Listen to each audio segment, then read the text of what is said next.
Okay, we're going to call the meeting to order. Roll call. Everyone's present but Martha. Open forum. Anybody have anything? I do. Is that something on the agenda? No. Okay. I have a question about something. I'll try to make it brief. But Monday, and I just want us to work on this because I don't think it's right. Monday, my wife and her sister made an appointment for her mother to see Dr. Passman at 1 o'clock. And that appointment was made, so they got her mother taken from the nursing home to the clinic, and her and her sister made arrangements to be there. And they're there, and Inez takes Waddell back there and checks her blood pressure and does whatever they do. And about 30 or 40 minutes later, they come and tell them that Dr. Passman isn't going to be there. Now, either Dr. Passman needs to let them people know when he's not going to be there, or they need to remember when he's not going to be there, because I don't think that was the only appointment that was made for Dr. Passman that afternoon. And the bad thing about it is, what I think's bad, is that you're taking somebody from the nursing home, which they're not in the best shape to start with, and taking them over there, and then, you know, don't get done what you need done, and then consequently they make an appointment for the next day and have to get her back over there. I don't think that's good business.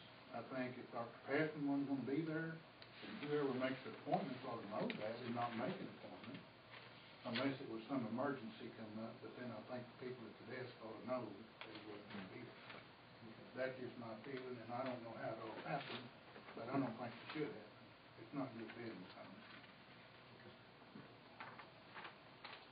Anybody else? Okay, we need to elect new officers. So let's start with election of a president.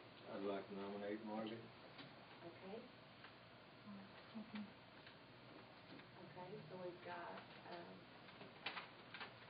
Marvin nominated in a second, and I guess since there's really no one else here, there's really no.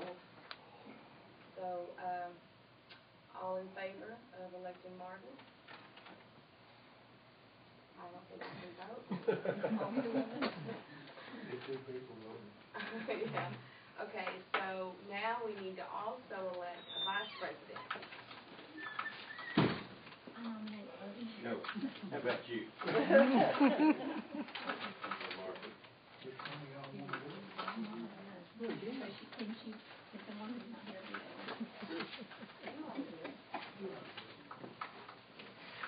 You need to get your feet wet. I'll second. Well, Buddy nominated, you second it? Well, yeah, I nominate. Okay, so, all in favor? Okay. Well, I want to join them. We officially have new officers, and it's time for me to retire. Well, Wait, we welcome you to stay. I know you do, but I have other things I need to do. Thank you. Thank you. Call me if you have questions. Don't worry. Thank you for your service. Bye, y'all. Thank you for hiring me. Oh, you're welcome. Just hope they don't fire you. That's true. Bye, Good y'all. luck. So we just proceed right on down. That's confidence. I guess that goes with your presentation. That'll be fine. Do you need to go do something? Do you need to No, go? I got it done before. You did? Yes, You're done? okay. Okay, good. Yes. Okay. Yes, we want them to move back. Maybe just to her, if you'll go to the back. I don't want to be, if you can see fine, then we're okay. I can see it all. You're okay? Okay, Then I'm just going to move this here. But I mean, if you need to stand right there, I can move back because I don't want to. All that went You're smoothly, okay? so I don't have to go anywhere. I've done early. Okay, great. Which one of you books is on there? Okay, I'm about to tell you. Okay, my name is Deborah Whitley. I am the partner that has come to present your audit report for your 9/30/2012 year. And what the board members have in front of them are two reports. you have a yellow report in front of you that is your actual accountant's report and financial statements. The yellow bound copy is your audit report according to AICPA guidelines used for third-party preparers. Right now, what you have are draft copies, and we'll talk about why we have it in draft. I'm not expecting any numbers to change, okay? But I'm going to tell you that this was probably considered a very messy audit, and we wanted to present to you to make sure nothing came up, nothing changed, nothing happened before we issued it in final, okay? Yes, sir. We have copies too? Completely up to the board members. We typically do not distribute to the public. Fair enough. Okay? This is your audit report. This green bound copy is considered a letter of internal control points called an audit results letter. It's a letter from your auditing firm to you as a board, and it talks about specific things related to the hospital that we found during the audit process. I would suggest to you as a board that the green bound copy not be distributed to the public. This is a letter from me to you, and it is at your discretion what you do with it. Okay? All right. So at the time that we get more comfortable with your contentment with the presentation of what the numbers are in front of you, and we've got a couple more things to clear up with Andy, you should expect these nice and neatly bound and sent to you shortly after this board meeting, okay? But it is very, we'll talk as we go a little bit why this is in draft, okay? You're a first-year audit client for us, and this particular year, because of your financial accounting system, made the audit extremely difficult, okay? And so not only is it later than I would like, we want to make sure you and everybody here agrees with everything, because once I issue it final, it's harder for me to retract than issuing it draft. You like it, and then I issue final. Okay, does that make sense? Okay.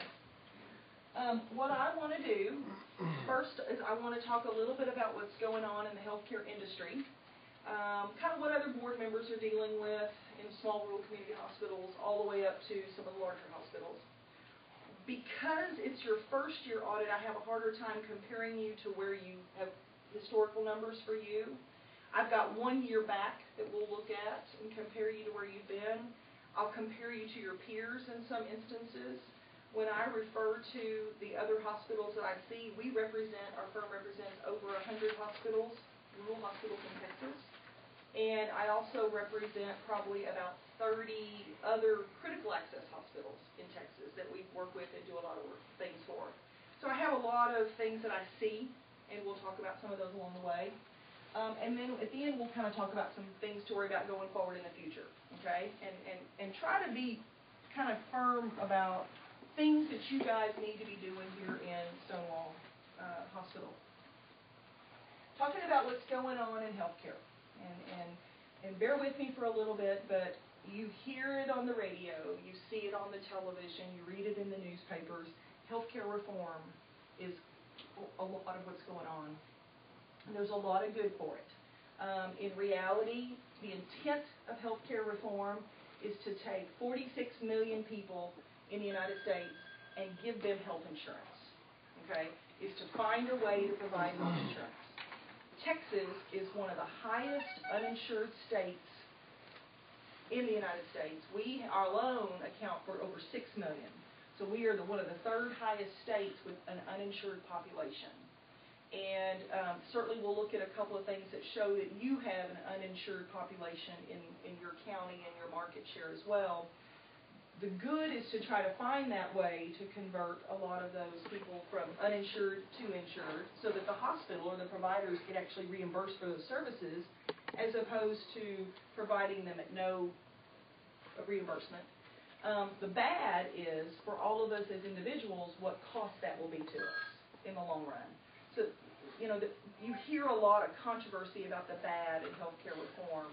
In my mind, it's just the high cost it comes to provide the good, okay? And I don't want to make this a political statement of any sort.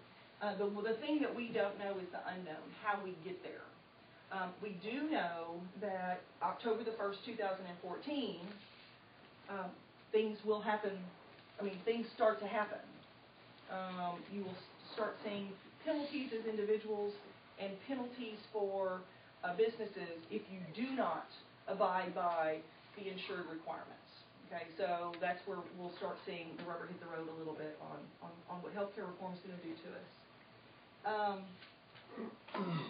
There's a lot of hospitals that are going through what do we do to prepare for healthcare reform? And I'm going to give you just a couple of examples, or an example that some of the larger hospitals are going to have to deal with because when you read the newspapers and you listen to the news, you're going to say, are we dealing with healthcare reform? The whole point is, you hear hospitals already making cuts. There are larger facilities that are already cutting because within healthcare reform, Medicare has cuts within the system as well. By example, sequestration hit the healthcare system on a 2% overall cut effective April the 1st. So because you're a critical access hospital, you're exempt from some of those cuts. But you'll read in the paper some of the larger facilities who are not critical access are starting to take Medicare cuts from reimbursement. One of the things that we're going to find, there's pros and there's cons, but they say it's going to be expensive for the hospitals to administratively do all the paperwork it's going to take these uninsured people and do all the documentation for them to be insured. So part of the pro is we're going to get reimbursed. Part of the con is it's going to be expensive in the first year or two to do the paperwork. So the shuffling of what it's going to affect you as a hospital is going to be, you're going to need to prepare for that. I don't think that it's going to be as big of impact for you here in Aspermont, Texas, but I don't want you to go untold that there are things that you're going to read about that some of the other hospitals are doing. Does that kind of make sense? There are big issues that have to be addressed at some of the larger facilities. When we talk about healthcare reform, what happens is essentially the states get pushed down a lot of the problems. So the state of Texas gets pushed down.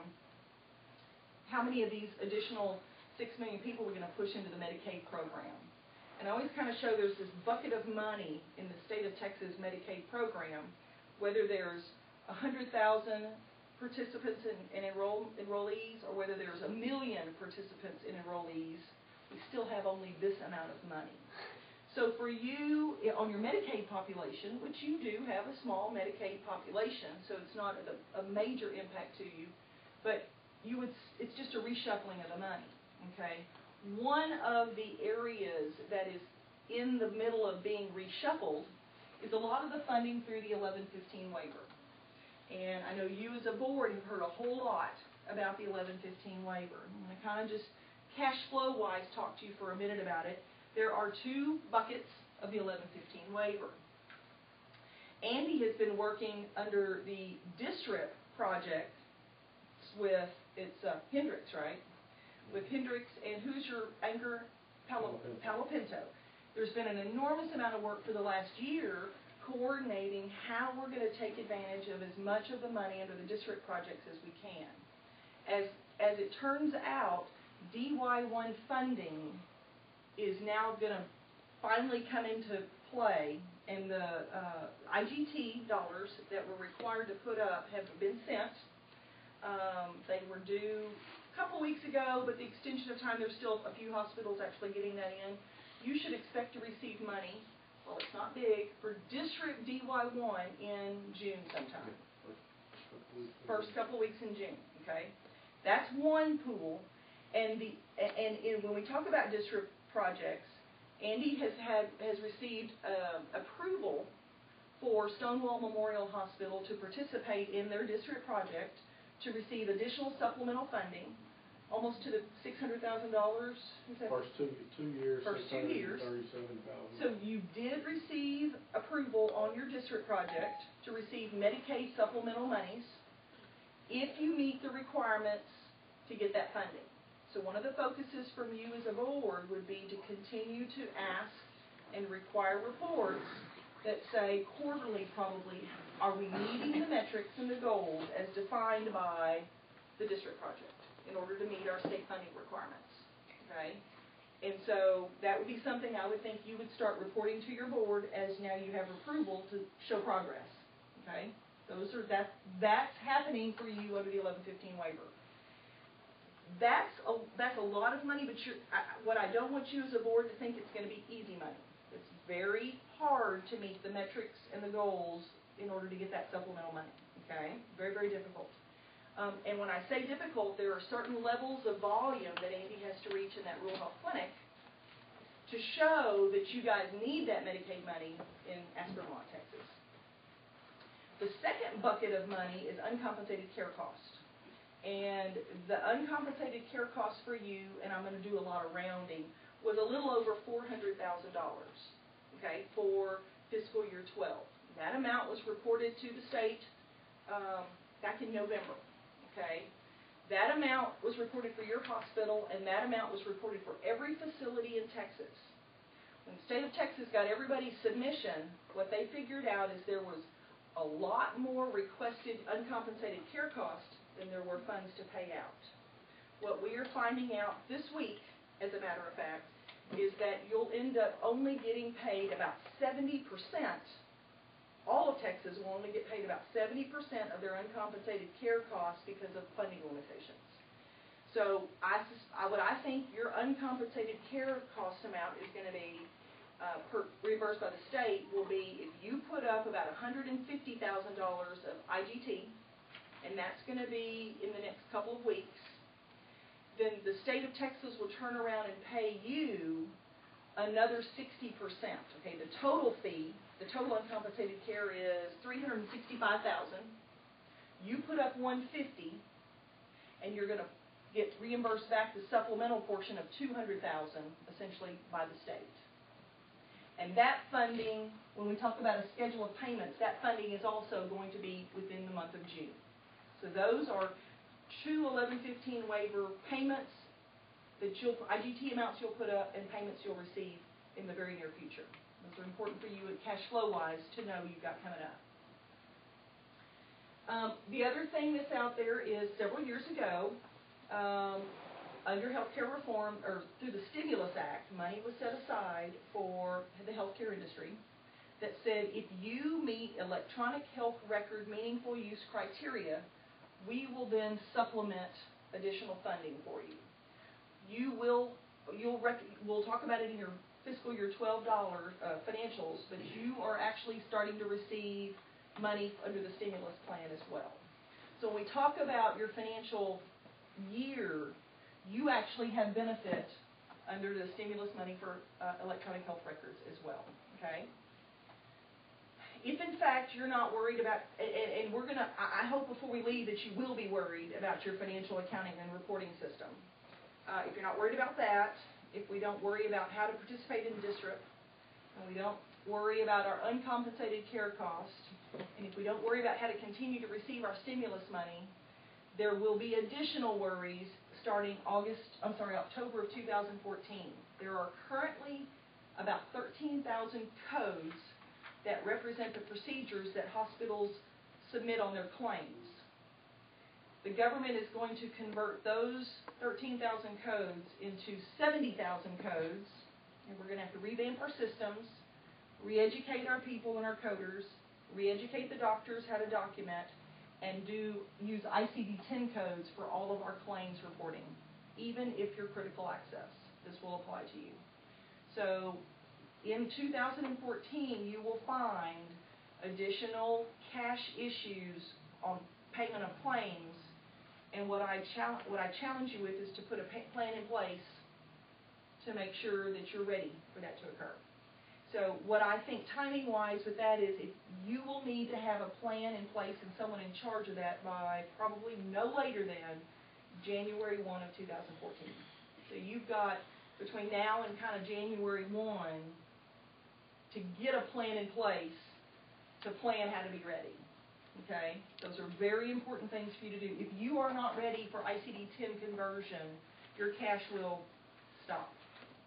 And I know you guys have lived through the cash stopping once when we don't want to do that again, probably. Okay? Those are some really big things going on in the big healthcare industry. And believe it or not, they affect you here every day.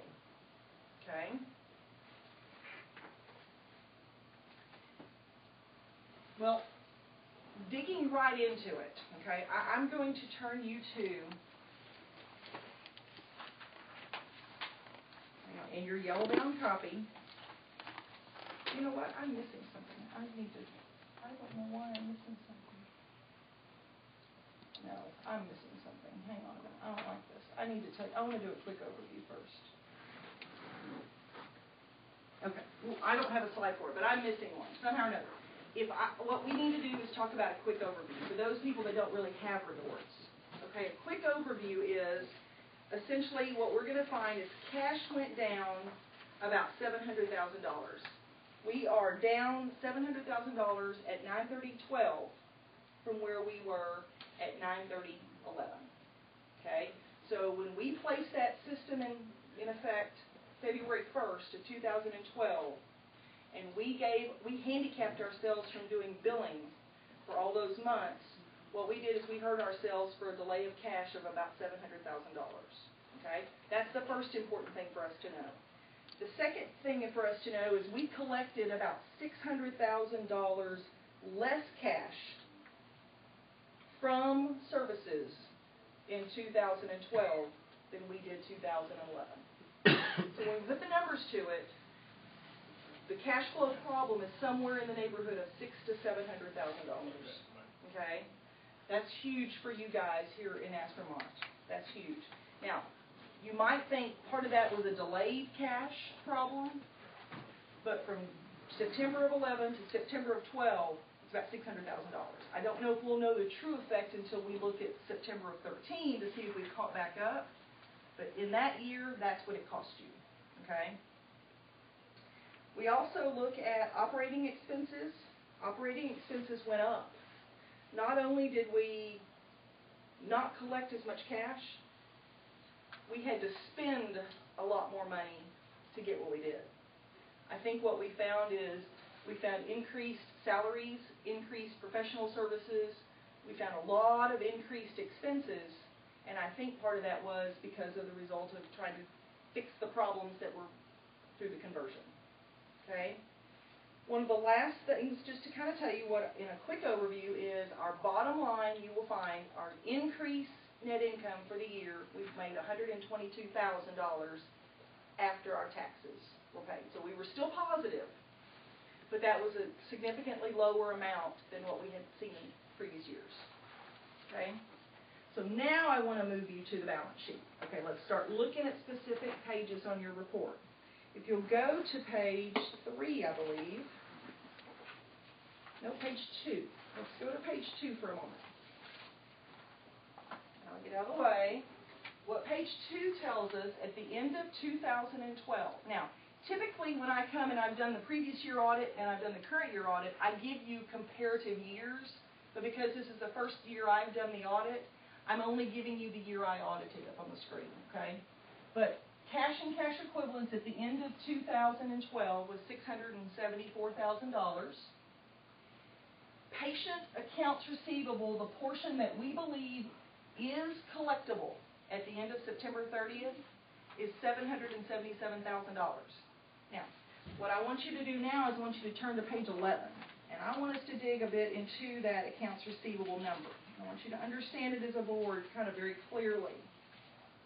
There's a detail on page 11 that shows you how your accounts receivable is broken out.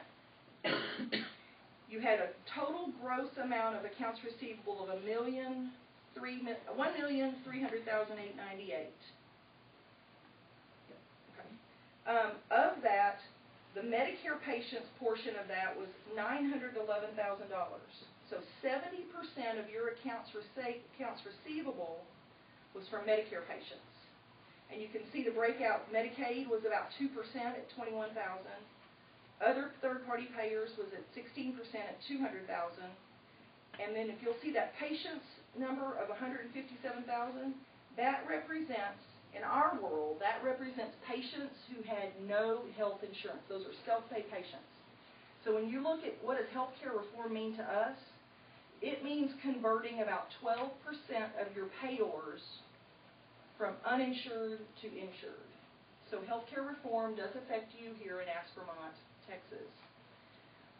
Out of that $1.3 million of accounts receivable at the end of 9/30/12, we believe $777,000 of that was considered collectible. So 40% of that accounts receivable was not collected, whether that was because it was delayed billing, too late, too old, erroneous, whatever. There was about 40% or more of that was considered uncollectible. Okay, so what we did is we came in and said, that's the portion we think of your gross that you really will collect. Okay, you guys have given us support for that amount of collectability.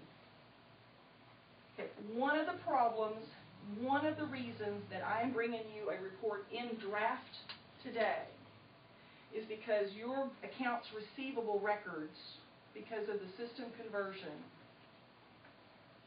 are unreliable at 9/30/12. Okay, to the point that I don't know that. Here's what we did: is we took sample selections of those accounts receivables, and we ran them back and had a hard time finding the true support in the documentation to make all that work. That is a true system reliability problem. It didn't match. I mean, I don't know that it even matched. It was unreliable. Okay? Part of the reason you have a draft in front of you today is because that has to be fixed. And what we're trying to decide is, do we even have enough to be able to consider you having an unqualified opinion, which would be your financial statements actually present fairly. It is possible that we will give you an audit opinion that says we didn't have enough data that was reliable enough to say that presents fairly. Okay? That is considered a bad audit report, and I want you to know it is completely system related. Now, when I came here and did the proposal and talked to you guys, I told you we can do all this stuff. It became more challenging than we ever dreamed, and I think we found ourselves doing more accounting and bookkeeping to compile your financial statements than I think we spent time auditing them. I'm under the impression you guys have not had a financial statement since y'all converted. Is that right? That is correct. Okay. I know that Deborah struggles today to get a financial statement off the system.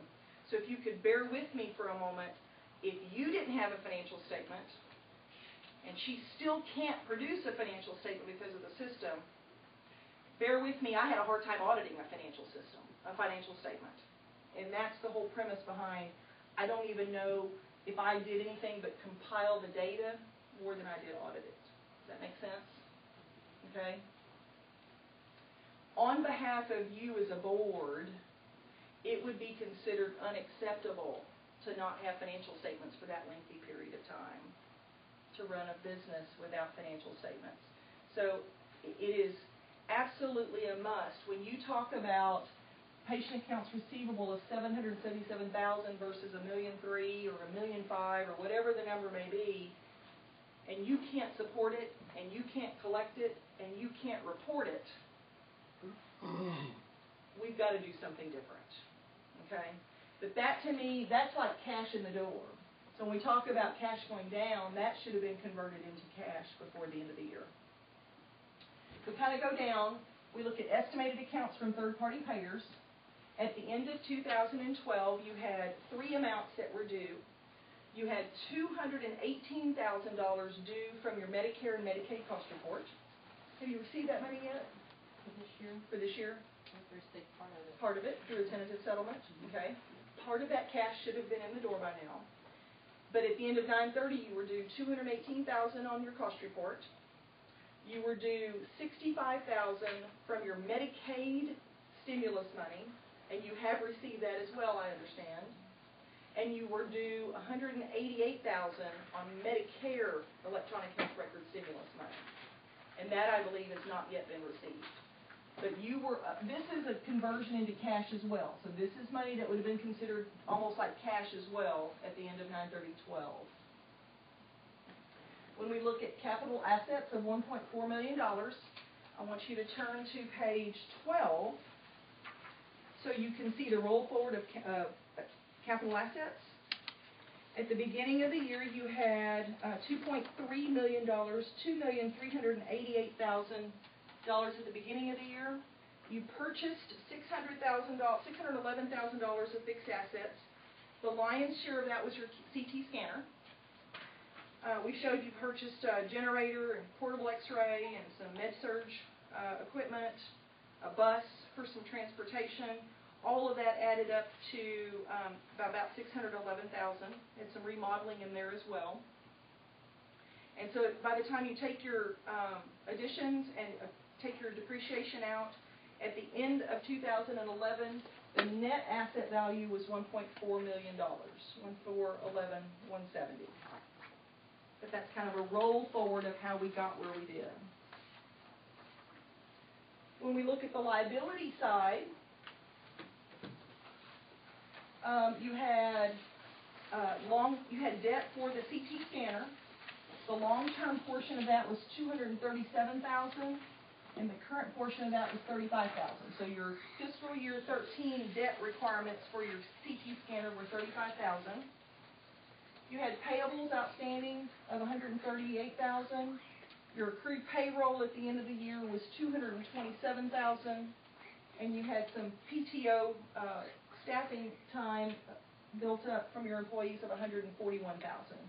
Essentially, there is no debt, if you will, except for that capital lease on the CT scanner, which was new. Okay, so when we look at that, your net position here, this $3.2 million includes your current year income rolled into it from $122,000. The next page is your net income, and we'll look through that.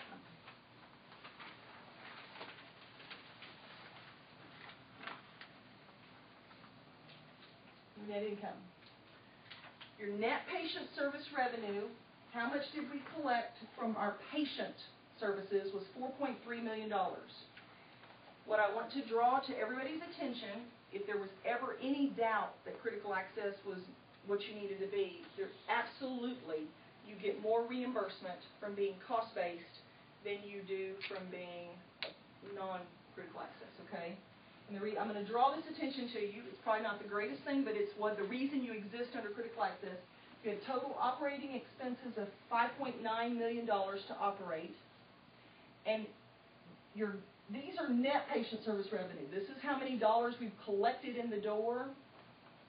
You had less gross revenues, services provided for the whole year, than you did expenses. You had $4.7 million of gross services to all patients, and you collected $4.3 million.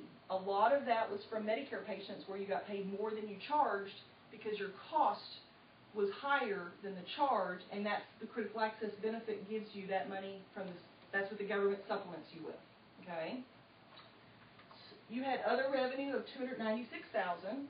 Within that, we've got EHR money of Medicare $218,000, Medicaid $65,000. Okay. So your total revenue was $4.6 million. Your total expenses were $5.9 million. For an operating loss of $1.3, almost $1.4 million.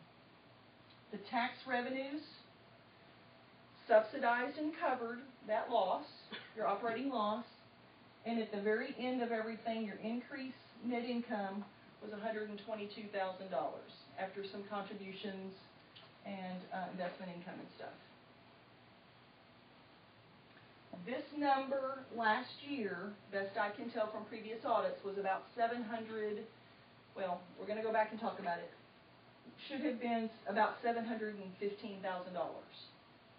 So your net income this year is about $600,000 lower in 2012 than it was 2011, and I'm going to attribute it about 98% to your billing problems through the conversion.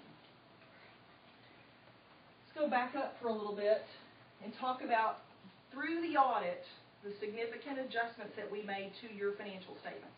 Now, ordinarily, a board is given their year-end financial statements, and they wait for me to tell them the differences between what they saw and what I'm presenting. In your case, you never saw that. But here are the significant things that we did. We came in and looked at your total accounts receivable, and we said that of that, $453,000 would be considered non-collectible. That was the total amount. It was $1.3 million, down to $777,000. I think between what you had booked and what there is, we thought $450 more was uncollectible. Okay. We increased for your cost report. Once your cost report was completed, the government owed you another $216. That increased your bottom line. We adjusted your depreciation expense that had not been booked, and that decreased your bottom line by $209,000.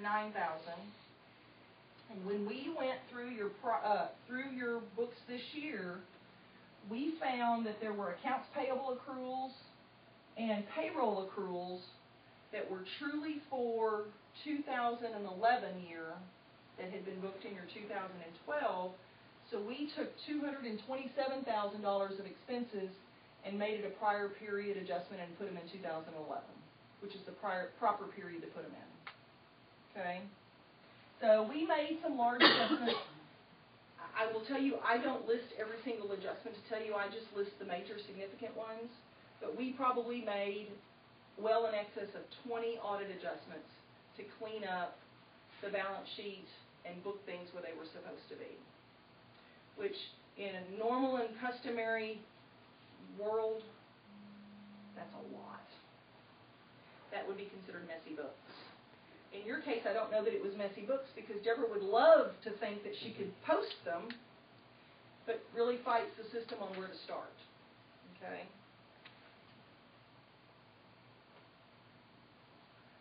The next few slides are going to be graphs, and I like to show a picture more than the numbers. This compares your 2011 to your 2012 year. What this blue bar represents is the total amount of your cash in excess of your current liabilities. And what this red bar represents is your total amount of cash less your total liabilities, long-term included. And in 2011, your liquidity was very positive.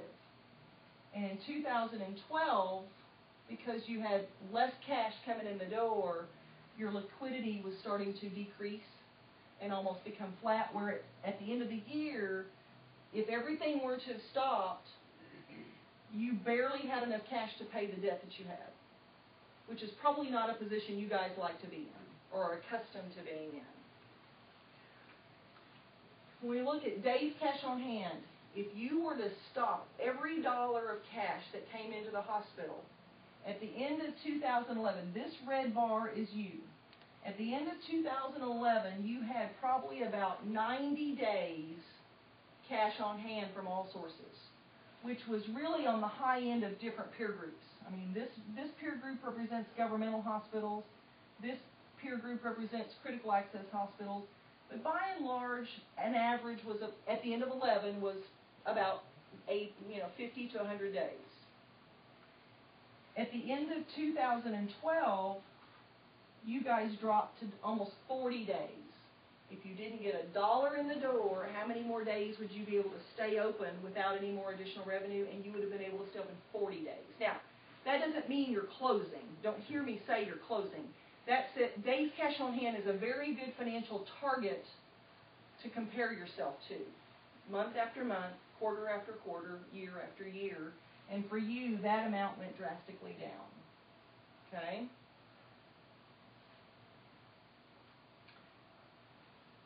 Net days in IR is a statistic to watch on how many days does it take us to collect or turn our accounts receivable accounts around.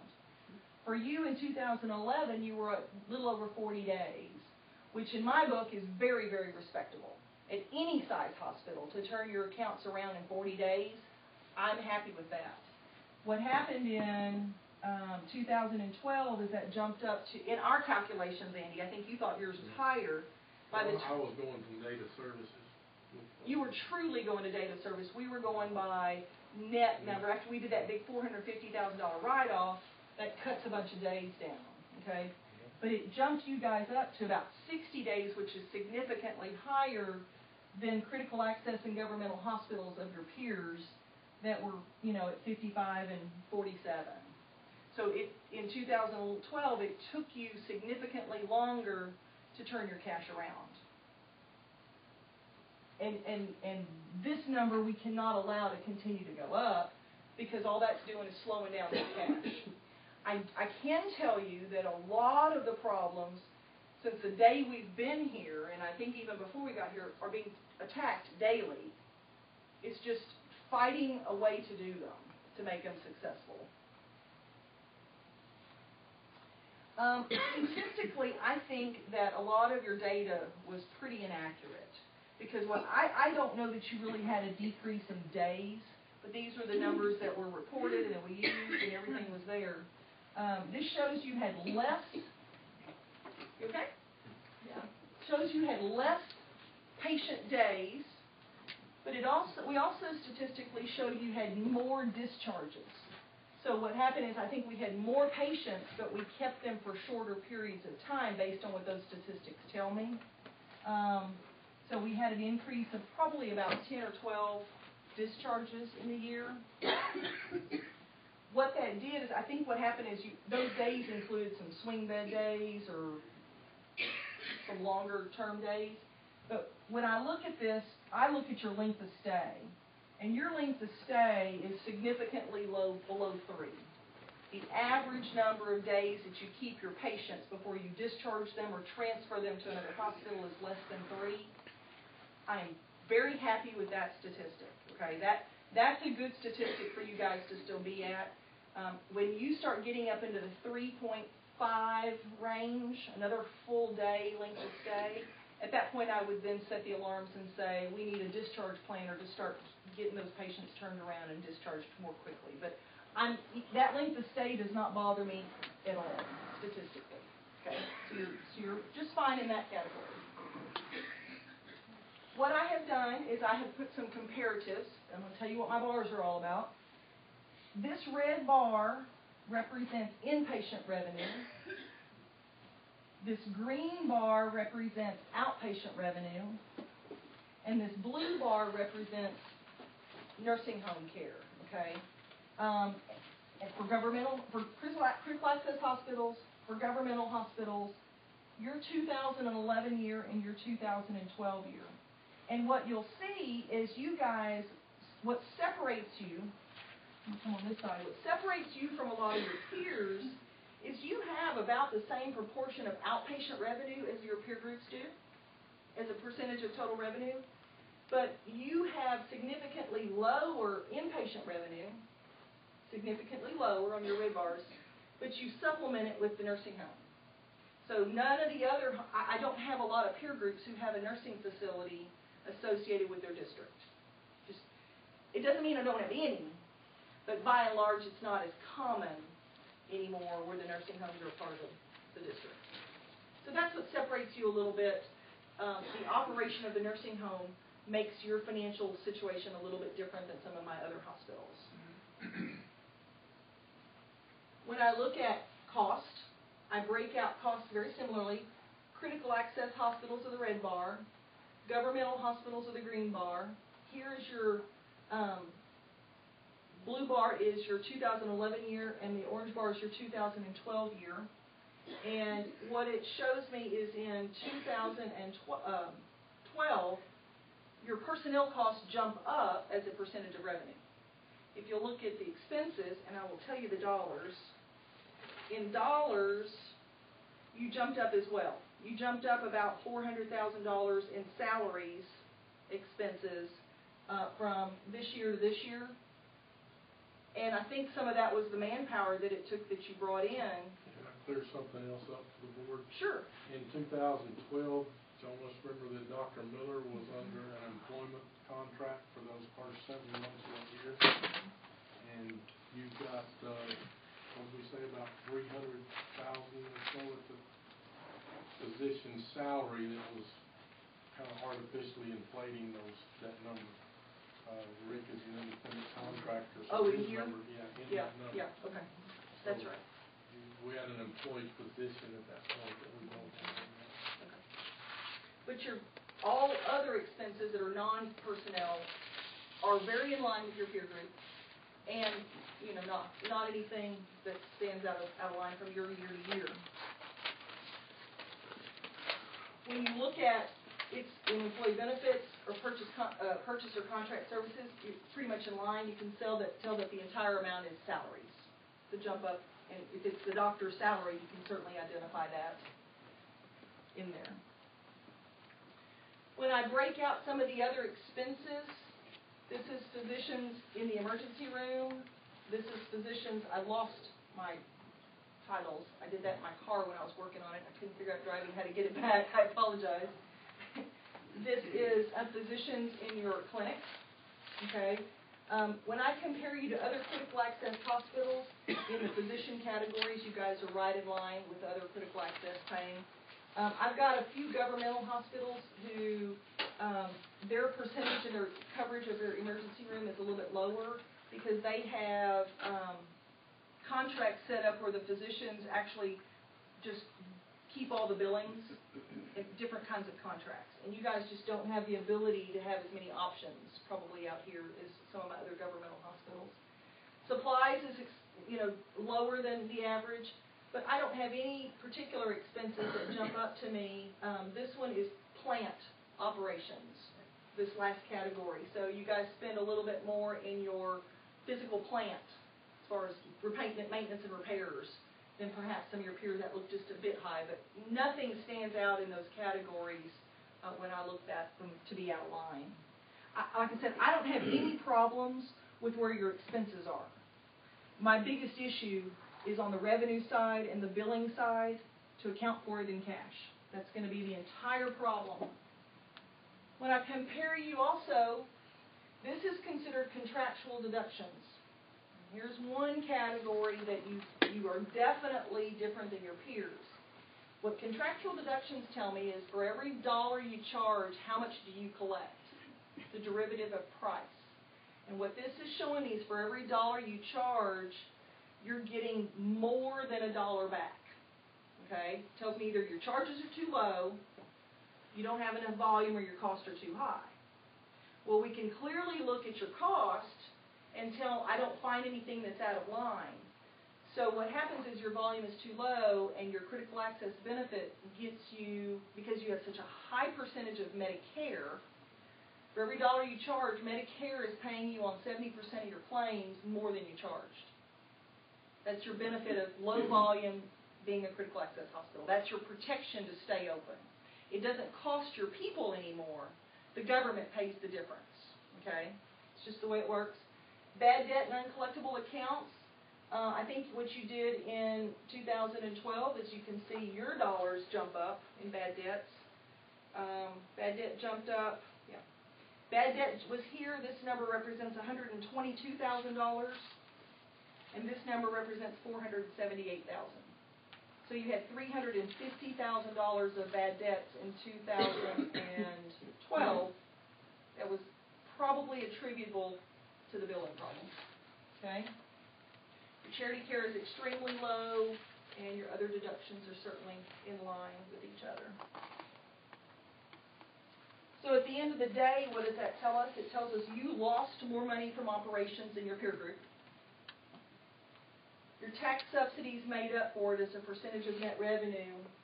And at the end of the day, my critical access and governmental hospitals are making a little bit of money, and you barely made that $100,000. I think your 2011 year was a much better year. I mean, that's where I think we need to target to get back to, and I think if we'd have collected that $600,000 in those billings, I think you'd stand out among your peers at the end of the day.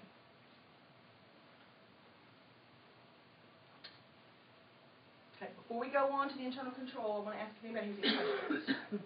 They kind of understand the financial picture. Yes, sir. Am I allowed to ask questions? Of course you can. I didn't understand one comment you made, that we had a 2.5 to 3 day length of stay that you were really happy with. If we went to a 3.5 to 4 day length of stay, you would be concerned and say get a discharge planner. Thought more You days have meant a more money. 96-hour length of stay requirement to be critical access, to keep your critical access designation. Okay? So for you, an average overall length of stay of 96 hours, which is 4 days or less, Oh, keeping them longer than 4 days, we risk our critical access. you would risk your critical access designation. Thank you. You're welcome. Anybody else? What is that maintenance cost that you were showing up there, one of the last comparisons? You know, a lot of that is what we went through this last year. Part of that was state mandated because of that inspection. Sure. You know, I mean, we had to do some stuff to keep the hospital open. Sure. In dollars, that's probably about $60,000 extra this year. Yeah. And what was doing. we've been well aware of this billing problem for several months, and believe me, that's a constant subject with the meetings. Well, I hope it's getting better. It's supposed to be. okay, this is going to be a bit eye-opening for you. We're getting to the hard part of the meeting now. Okay? I have a question. Yes, sir. So the patient encounters are all inpatient? You really don't tease out emergency department and floor, so you just kind of, For critical access? well, for the audit, I mean, there's no accounting for what your costs and revenue generation emergency department is? An analysis of your cost report would tell you your cost to charge ratio, and I just didn't come with that because of the concerns with are the financials accurate. I didn't come with all of that, but you know the focus is for your cost report. The focus is your inpatient routine cost per day. Right. It's your swing bed cost per day. It's your overall outpatient. But in your revenue generation figures, the ER profit or the ER revenue generation is rolled into the patient days on the hospital side, so we're not differentiating that at all. We're not differentiating that at all Okay. right now. Right now, we're not. For the purposes of this first year presentation, No, we're no not. problem. I'm just curious. When we have a little more accurate data, you're going to see me bring that, and we'll beat up inpatient versus outpatient. And one other question too, when you talk about supportable data, are you talking about like there's not an adequate note to justify a level 3 on that patient? No. Or what? No. What do you mean justifiable? Well, the system in itself, the mapping within you may have to help me here a little bit, Deborah, because you're a little bit more familiar with the system. The accounts receivable ledger is a subsidiary ledger that is supposed to map and tie into what's on the general ledger, okay? And those two are supposed to match. Well, number one, they don't, okay? So the accounts receivable doesn't really match to what the revenues show produced it. So what we want to know is on those accounts receivable, tracing it back to the revenue that it produced. And the system doesn't allow us to do that because the mapping to all the different departments was not set up properly. So when I go look at a patient account and it says it was an ER visit and I try to trace it to emergency room department revenue, I can't see it. It doesn't allow me to match them because of the mapping. Sure. Okay? And so from there, what we would like to do is be able to say, okay, give me a chart. Well, the charting didn't have good mapping either. It was not a good year for tracking accounts receivable. The patient accounts are there, the revenue's there, the claims, the charts are there, but you can't tie them one to the other. Is that fair to say right now? Exactly what happened. So we have all three, but we can't trace them. Right. And that's a problem for an auditor. That's a problem for me. It's certainly been a problem for your accounting department to be able to report to the board how to make some sense out of it. Okay. Anybody else with any questions? Who was responsible for the company that sold the system was responsible for the mapping? Absolutely. Absolutely, 100%.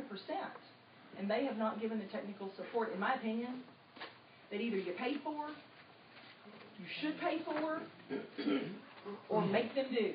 And they have not been a very willing vendor. I will tell you as a group, I really wish you weren't taping this. I will tell you as a group, I have a list of hospitals that have very similar problems with the very same system around the state of Texas. Yours is probably by far the worst because your setup wasn't done right. I have people that had good setups under that system that still struggle to make all of that work under that system. But you are not alone, and I am not confident that that system company has the ability to get you where you need to be because they do not provide the technical support that you need. That very clear? Okay. Anybody else? Okay. We now need to talk about this green book, the green bound copy. And what I invite all of you as board members to do is read this at your leisure with some quiet time. But in the meantime, let's start on page 4. Really everything up into page 4 is a pretty generic letter explaining some of the things that we did. When you turn to page 4, pages are on the top left-hand corner. When you turn to page 4, that's where it starts becoming defined for your facility. Okay? It starts off with material weaknesses, and auditors like to rank problems by material weaknesses, significant deficiencies, and other matters. In my mind, it doesn't matter what category they're given to you in the letter. We're going to talk about what this is telling you. First of all, matters regarding internal control. At the bottom of page 4, all of page 5,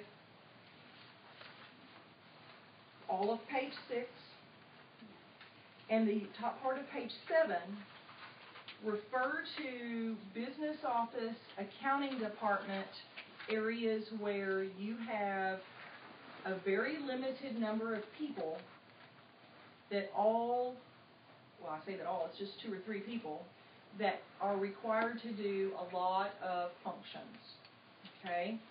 In 90% of my rural hospitals, we call that a segregation of duty problem, okay? Just not enough hats to wear, but what you are required to do is put people, take accounts receivable and take accounts payable, or take payroll and take accounts payable, and take 2 people and have them check each other's work, as opposed to one do all of it here and one do all of it here.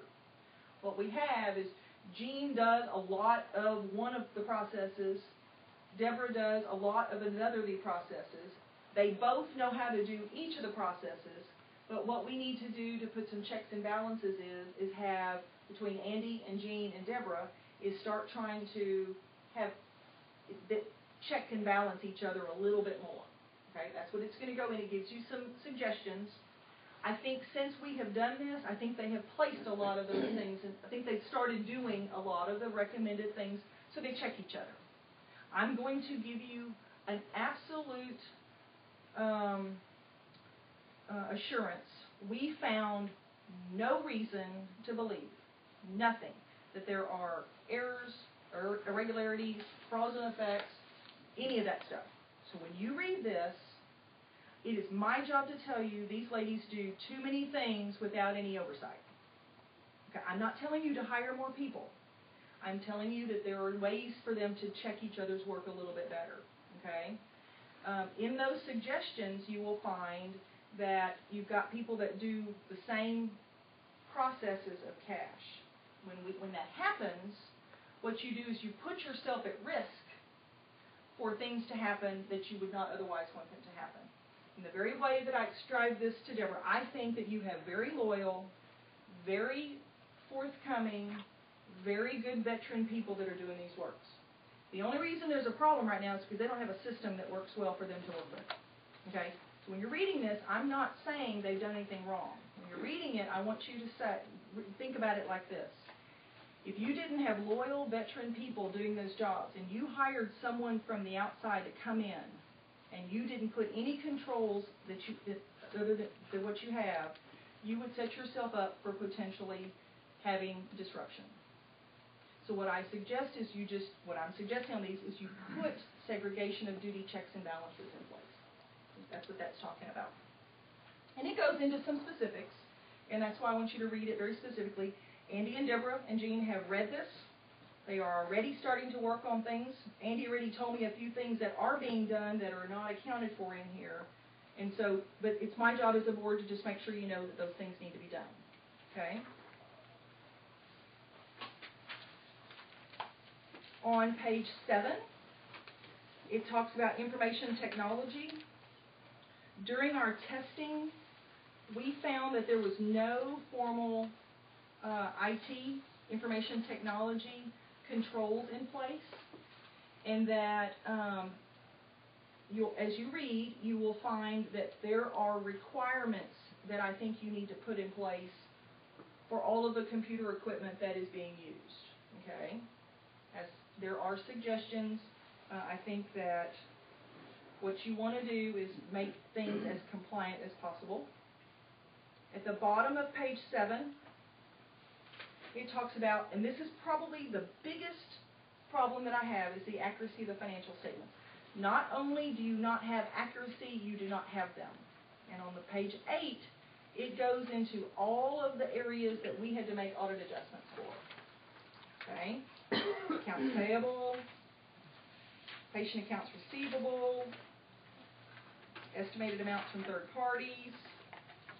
Page 9 talks about capital assets, long-term debt, and some other adjustments. The ability to produce financial statements, and we are really coming down hard on you with some of these comments because we had to make so many of those adjustments. Deborah is perfectly capable of making those adjustments. I know that she is. But she was extremely limited to figuring out how to work with the balances that she had. Is that a fair way of describing it? I know she told me more than 10 times, I want to do my work. This goes into great detail on all the adjustments that we had to make. That is very, very poor accounting for us to have to do all that. Probably in conjunction with that, if you'll read the middle or bottom of page 9 where it talks about financial reporting, we are to a point in this discussion where you as a board absolutely have to look to management and say, how are we going to fix our financial reporting problem? An absolute change has to occur. From me to you, you cannot continue to operate under the current system. It is impossible to function with this system. I think we're already aware of that. Okay. It has been for a long time. Okay. It has been for a very long time. It is overdue. I don't know how to do what they do. We've been discussing that Okay. for 2 or 3 months now. We're very much aware Or of longer. what's going on. It is bad. I don't know that I have seen I've seen some hospitals that are difficult to use their system. It gets frustrating. I have not seen many. And this particular company, that I will not say. Well, they're not helping us any at all. None. But it is to a point where you cannot continue to function as a business without the ability to produce the information that all of this talks about. I think Andy's kept us pretty informed on this situation, and we have been looking for quite some time. Good. He has come up with he has asked me on a couple of different vendors, my thoughts. I think he has narrowed it down to 2 that I believe you couldn't make a bad choice with what you have in front of you. Okay? I think that you do your homework, you decide price, you decide services, you decide everything you want to decide. I have hospitals that operate on both of the vendors that you guys are down to. And while some of those facilities may be frustrated, they all produce financial statements from both of those vendors, okay? But can I also say something right now, and I know I'm just taking minutes, but I want to say this, that Andy walked into this, Oh, and yeah. y'all know that. Oh, We yeah. don't know. No, yeah. It was 2 administrators ago that got us into this big mess. Yeah. I mean, it was 2 administrators ago. And it was so messed up Exactly. that you just can't fix it overnight. My thinking is let's get it and go with it and get it done and fix one and go. Absolutely. Got to fix it. You cannot have any other decision to be made. Well, since Andy's come aboard, that's all we've been doing is fixing stuff. I know. Bless his heart. That is an honest truth, that's all we've been doing is fixing. Really. I agree. I don't His know how hands you, was tied, because this other 2 administrators ago had us already in this deal, and we couldn't get out of it. Well, It is absolutely I imperative do that wanna you make know. one statement. I know we got to the days cash on hand where we got down to 40 as of September 30th. Well, we're back over the 90-day threshold right now as of today. I mean, we're sitting here with $1.23 million in the bank right now. So we're back over that 90-day You're fighting back, threshold. but you lost. But we And- dropped down to 40. But- Fight it from month to month. But here's the thing though, you still don't have the ability to get a financial statement generated, and you cannot function we as can't a board by a cash account. We can't even get a budget. Right. It's unacceptable. That is unacceptable. Stand up. I agree. So what I am telling you is, it is a miracle that you have an audit in front of you. It is a close miracle. It is the best that we can put together for you, for numbers. But I don't know that 2013 financial statements are any better, so we kind of start rolling again, you know? But what this is trying to tell you is the lion's share of these problems are system generated, okay? Once you have your system generated problems fixed, it will be much simpler to fix your segregation of duties or your internal control problems, much simpler to fix. Those will then go just right in hand, and you will be able to put checks and balances in place where everybody has a overlapping function, and I won't have any heartburn at all. Okay? Some of the other matters that it starts talking about at the bottom of page 9 that I would probably talk to many hospitals about, they're not particular to you, but I certainly want to make sure you have, or read them at your leisure as well. Number 1, reliability of fixed asset records. You will need to put something in service to be able to keep track of your own fixed assets. Corporate compliance, you've got to put a compliance plan into place, a formal policy, if you will. Talks about on page 11 the conversion to ICD-10, and that you will need to put a strategy in place. Those are just very generic, but those are things that we recommend that you also be doing. Okay?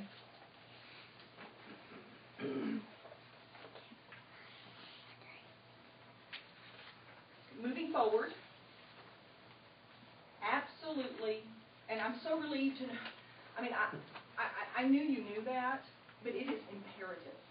You cannot continue to struggle with the producing financial statements. That helps and makes it a solid business again, okay? Cash collections, cash is king.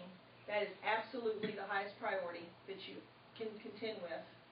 I tell that to hospitals who have $100 million of revenue. I tell it to hospitals just like you who are down from last year, producing cash collections. Collections. People must pay for their services, and it is your job to reach out to get that money. Billing and coding is certainly critical. You've hired a billing company. I would continue to utilize that billing company if you don't have the expertise in-house. I would do everything in my power to utilize people who have that expertise. EMR implementation, I know through all of this chaos, you still have to continue to meet your meaningful use requirements. And I don't know where that stands with all of this confusion. I don't really know, but you have to continue to meet those requirements if you want to continue to get stimulus money going forward. And then ICD-10, we just cannot overlook that. That is going to be a cash handicap if we don't make a plan. Those are your big challenges going ahead. That's all I brought with me tonight. Typically, I bring a little bit more, but I felt like it was not accurate enough for us to talk about first year round. You know, I think we've got a lot of work to do on financial statements and statistical reporting before I can come to you and report a lot more. Okay. Well, hopefully we'll get that fixed right away. That'd be great. That's our plan. That's a good plan. What I would expect to happen is I would expect you guys to spend a moment with Andy, visit, talk. Everything okay after you've looked through these reports at your convenience? It's a lot of information in front of you. I would like for you to kind of report back to Andy. We can live with this. The biggest thing that I will tell you that we have to decide in the next little bit, and then we will wrap it up, finalize it, and send you nice, pretty bound copies, is the type of opinion that we send you. And that is qualified, it does not present fairly, which is what I suspect we really need to do, or Andy will need to give us a whole lot more accounts receivable support for some more data for it to be a unqualified opinion, which says it does represent fairly.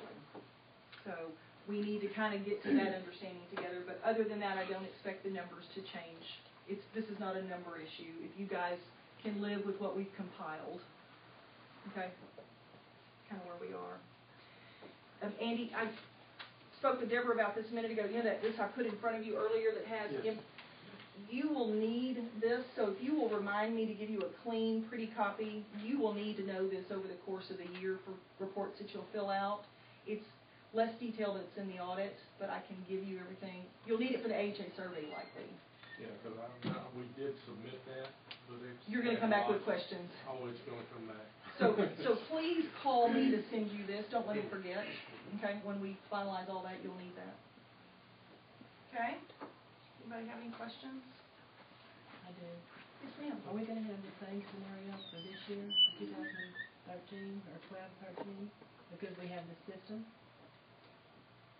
It might not be quite as bad, Well, we're 3 quarters into our fiscal year. but it will be, yeah. I mean, do you think your statistics are better?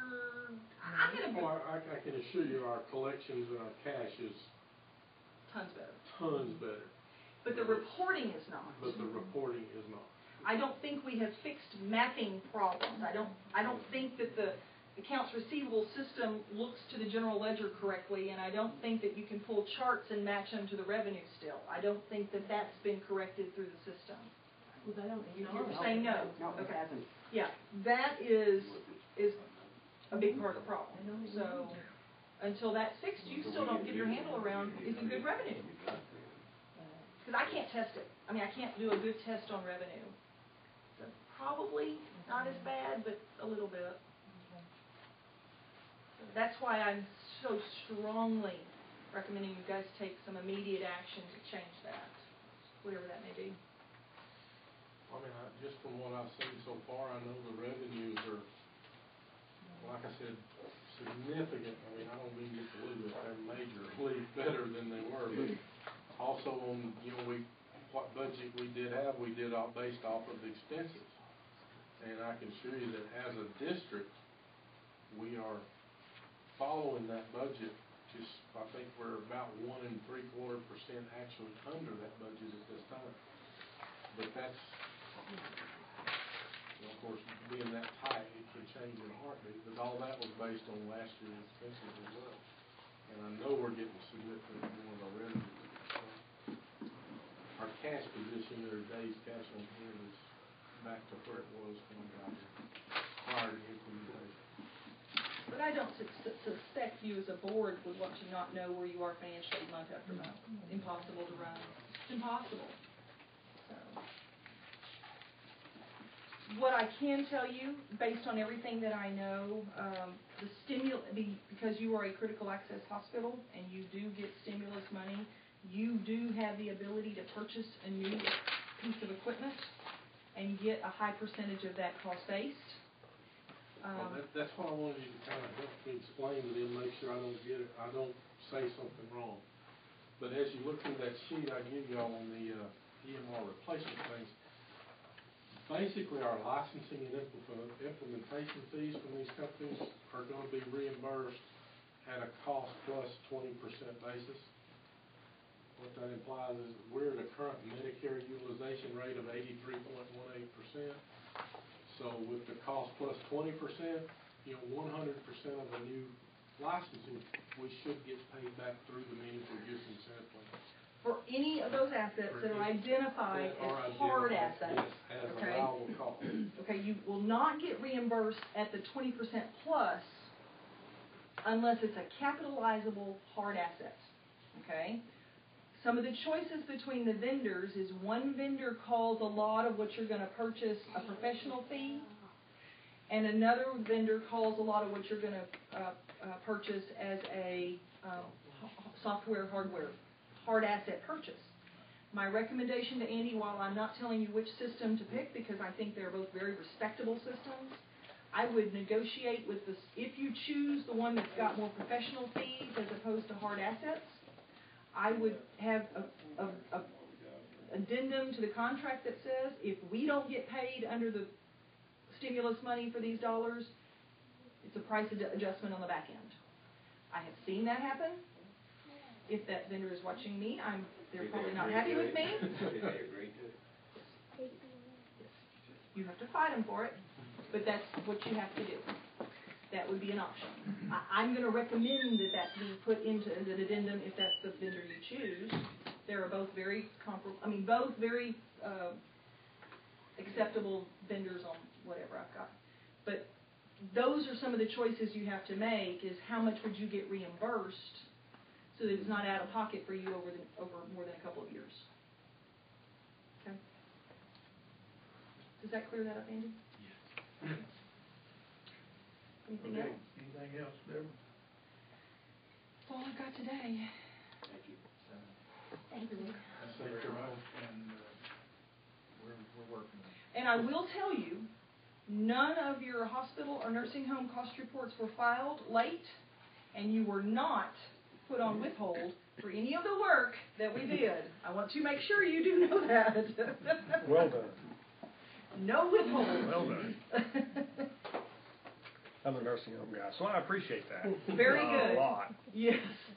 So it was, that was a big mission. That's one of the things that I did promise you guys. And we did withhold that. I'm a few months later than I had hoped to be delivering this. It was a little bit rougher than I thought, but nobody got filed late and went on withhold. That's a big plus. That's That's a unlike good the thing. previous audit. Do what? I said that's a good thing. There is something good.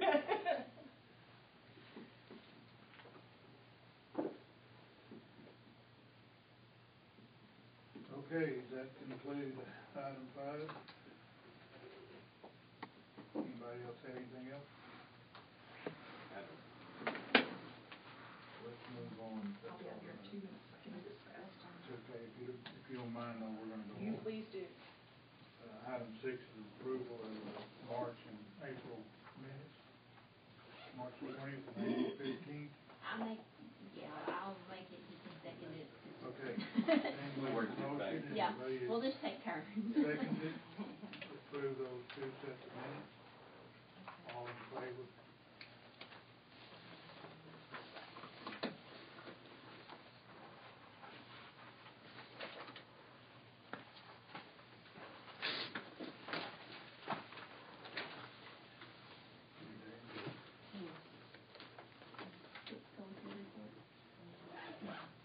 There's stuff on each of you look at. Okay.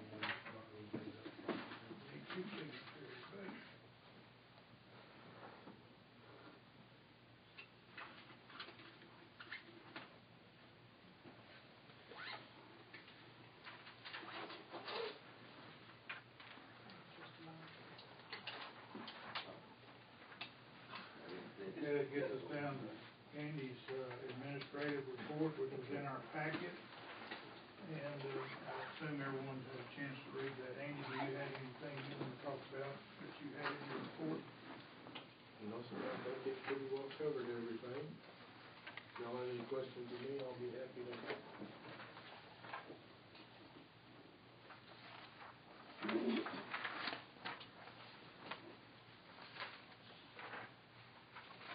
The deal about the attorneys? Yes. Putting up? Yeah, do you all have an opinion of where you would like us to go? I mean, there's no price difference. I mean, it doesn't matter to me at all. Fletcher Brown, some of y'all have dealt with in the past on certain issues. Basically, Kevin Reed is another one that he and Fletcher were like brothers. I mean, Simon's twins, but they went different. I like both gentlemen. There's no difference in price between them. Fletcher's a little more familiar with our history. Thank you very much. Like I said, I don't think there's any price savings either direction. Any of you Do you not have a recommendation? I would recommend, my personal recommendation is stay with Fletcher.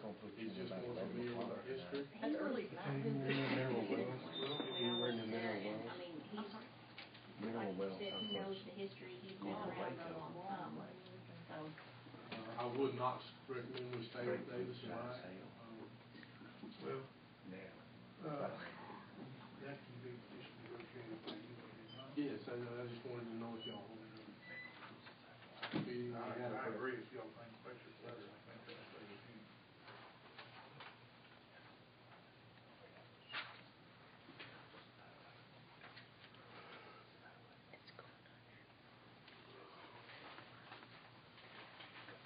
The only other thing I had on that report, Andy, was Jerry is coming back.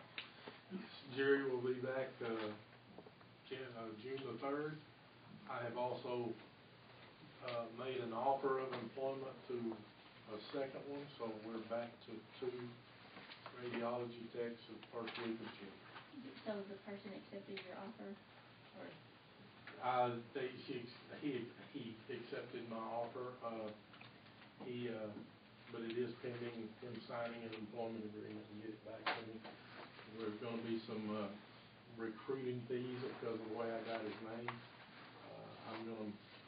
I have asked him to sign, and he has agreed to sign a 3-year employment agreement, that if he leaves at any point earlier than that, he will have to pay a prorated share of, kind of like how we handle the lab techs with the legal fees from the immigration deal, but, basically he's agreed to it. I just haven't got him the employment agreement and got it signed back. He was, at Hamlin for 4.5 years. Had a family deal, moved to Louisiana, now he's coming back to Hamlin. But it seemed like it would be a much more stable personnel issue than what we've dealt with here recently. Okay, anybody else have anything else? Okay, we go to the nursing home facility. Steve, you have your report. Do you have anything to add to it? I do. I intended to bring a graph that I created this past month that shows census trends for the last 2 years, up to including this far into this year. This is calendar year, not fiscal year. What that showed me was that census kind of goes on a bell curve, and it constantly fluctuates. And I wanted to know where our high points of the year were and where our low points of the year were. What I found was that we are in keeping with that bell curve. We are about 1 resident higher on average than we have been in previous years. But my goal is to be 5 higher on the average. I can live with the curvature of the line. There's a low point late in the summer and a high point at the end of the year. But I want to see +5 on there as my short-term goal. That'll bring us about $200,000 in additional revenue a year. So I'm sorry I didn't have that to present to you, but it's been a very strange week. that being said, tomorrow we are having a nursing home appreciation, call it a celebration. We're having a 2:30 kind of a meeting where we're going to be passing out certificates and showing gratitude and love to primarily to the staff and volunteers for the facility. And judging the attendance so far, it looks like it's going to be pretty light, but just want to make sure everybody is invited to come out, and I may even sing a song. If nothing else, I'll get up and talk and sweat for people. It'll be fun. So 2:30. I think that's good of you to do that. Okay, 2:30 tomorrow, and so y'all are all invited. But any questions on the report that I prepared? The violations that you found yourself, or you're working on those? Yes, sir. We completed about half of that list so far. There is a little bit more money that we need to spend, stuff we got to get in. I was expecting to make a project out of it that would be 1 or 2 days with 2 or 3 people, but Jimmy jumped on it, and he's knocking it out a little bit at a time. So it's going to equate to a renovation of our laundry building, but the cost should be less than $2,500 to $3,000. So, and it looks like Jimmy's going to come in under that too. But there were some pretty big problems that were below the surface that whenever I started scratching, it turned into a big deal. Well, thank you and Jimmy both for your work. Thank you. Department heads, do you have any department heads who want to have a report? Well, I was just, Who's here, George? yep, just me, I guess. I want to put you on notice, the boiler has gone down 4 times in the last 3 days. That is not good. The last time this happened was about 4 years ago, and Gene probably, I don't remember what, but we hired Johnson's Control to come out here, and they brought I cannot work on this thing. You have to be a licensed boiler repairman to do this. But what he did, it was basically doing the same thing about 4 years ago, and he came out and he literally tore that boiler apart and took all the tubes out of it, washed them all out, cleaned it up and everything. And I think that's what we're going to have to do. So I'm just kind of putting you on notice. I don't remember what it cost. Do you remember, Gene? No, I'm thinking it's in excess of $5,000. Is it that much? Mm-hmm. Okay, I knew it was a bunch. So just prepare yourself for that. But as I've told you in the past, that system is about, I know for a fact, over 13 years old. And so we're pushing the edge of the envelope, okay? Is there a life expectancy of these? Probably 10. I don't know, buddy. I can't answer that question. I don't know. Is that the boiler that we're going to have the state inspection on? Yes, sir. He's supposed to be there last week, but he hasn't shown up yet. Yeah, So you put in here that would probably be done before the board meeting, but it's right. not. No, he still has not. I have talked to him. The guy that's doing the inspections from El Paso, but now I have learned now that they have put another guy in. So Terry, the guy that was there, he quit, or I don't know what happened. He's no longer there. I don't know what the situation was, but so they have found someone to replace him, and I don't know if it will be the guy out of El Paso or this guy. I think he's out of Amarillo. I think it is. So like I said, that I can't answer that one. And then another problem I noticed the other day as I was weed eating around the hospital, we're going to have to look at this, on the north sidewalk out there. We're going to have to replace that sidewalk in the fairly near future, because it's just literally, what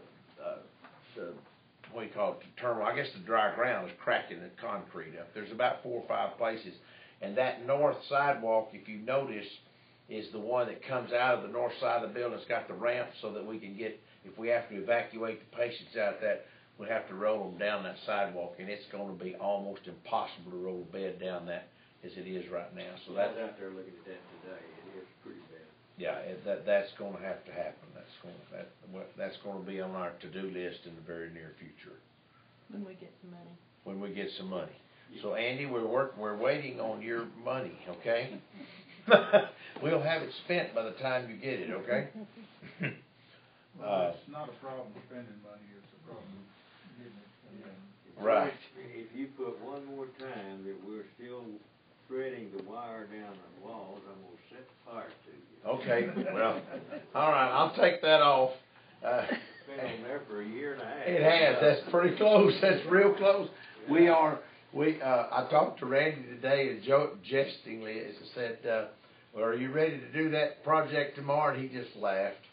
So, he was gonna do it in 2 weeks. I said, yeah, right, because I knew what it was gonna encompass. But we are gradually doing a few here and there and a few here and there, and we will eventually get there. But everybody is up and running, I guess, that has to be there right now, I think. Yeah, thank you, Lord. Mhm. Medical staff, concerns, comments? Well, just as the business side of the institution seems to be a big mess, so is the medical staff side. Luckily, though, we have a document to follow, the bylaws. They're really not followed at all, and I think if we start, that should correct a lot of things very quickly. It'll produce a lot of problems, but at least we'll be in compliance with our bylaws. So, big things. I think Andy put something about that. Yeah, the joint conference committee. Is Terry still here?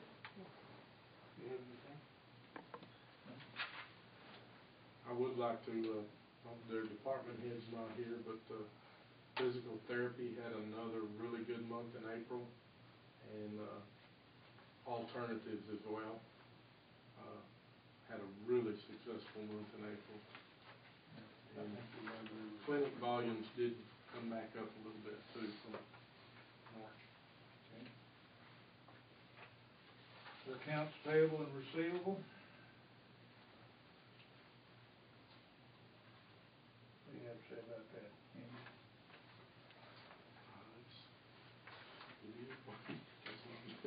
Where are we on our bidding? We're holding I guess the best thing to say is we're holding our own.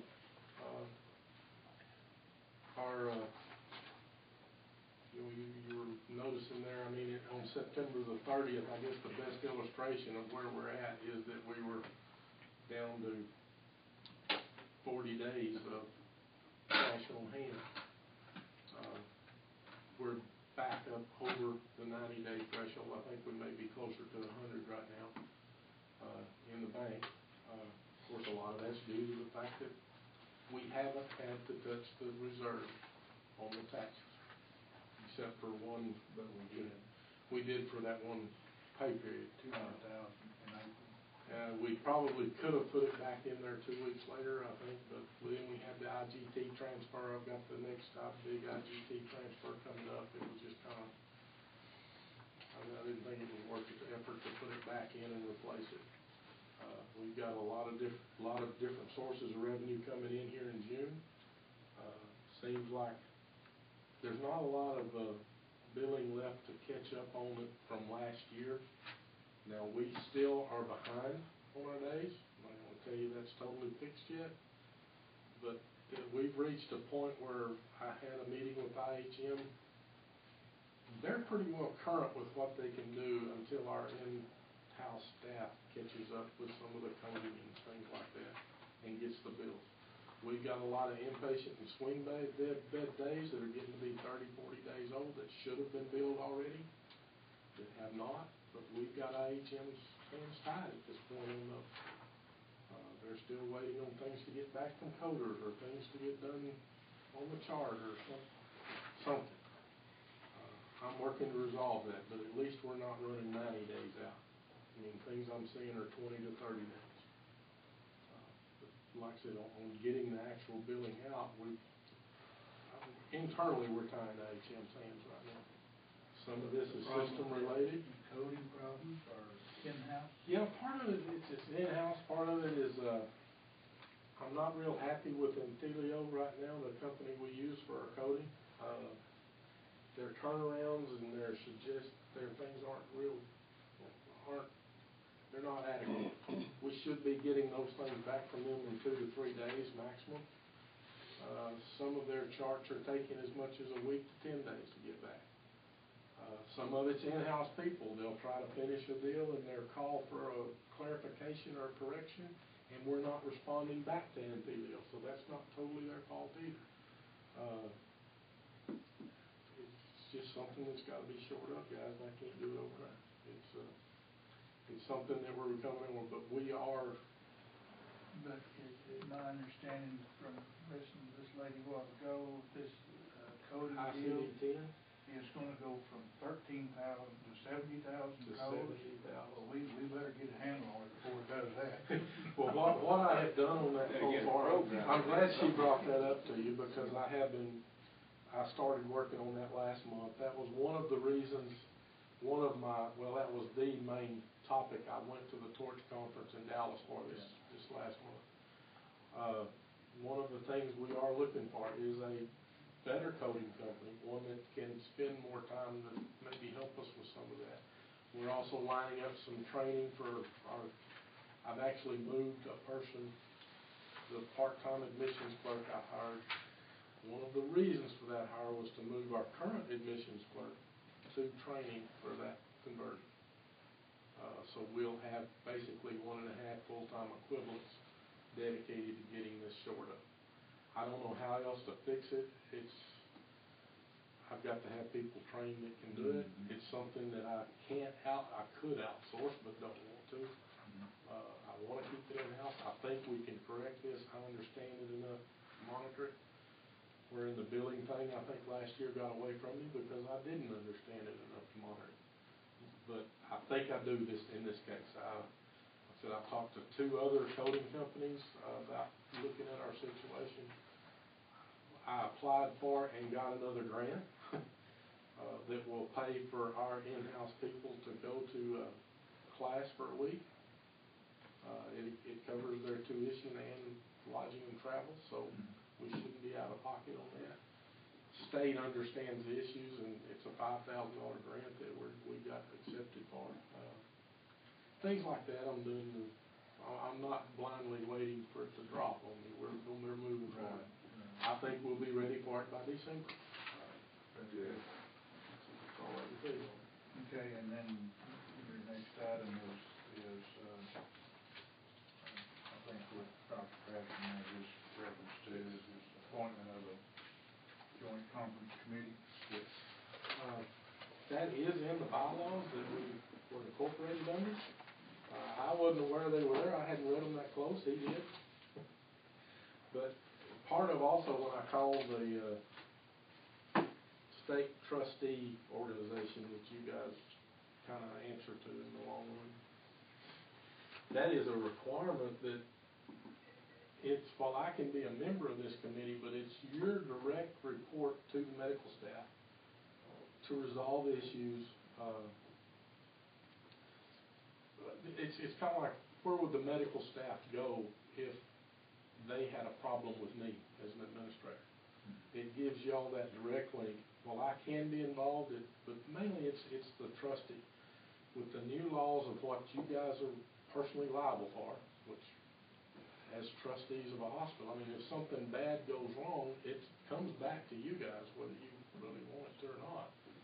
And this is your link to the medical staff, where medical staff can freely bring concerns to you about what they think or what they need to do or what might need to happen. And it's done in a private committee, which it's kind of like a QA committee, I guess you'd say, where really the board's involvement is in it.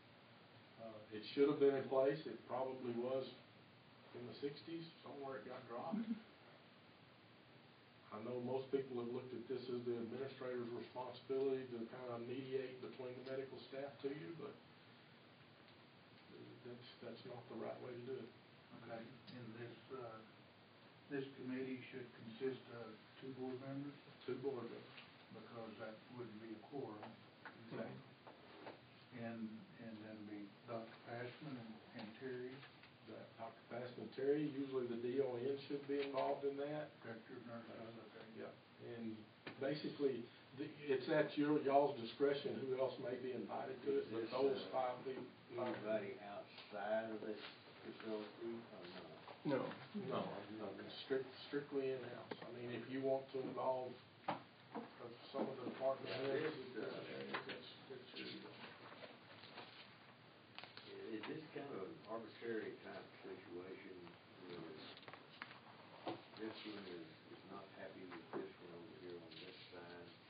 It could be, but the main thing, my understanding of the purposes of it, you've got to understand, Rick will probably be Rick will, by the end of June, will be our medical director. You know, that's a little different from the chief of staff duties he already has. This is where he can come to the board and show you and bring to you the changes.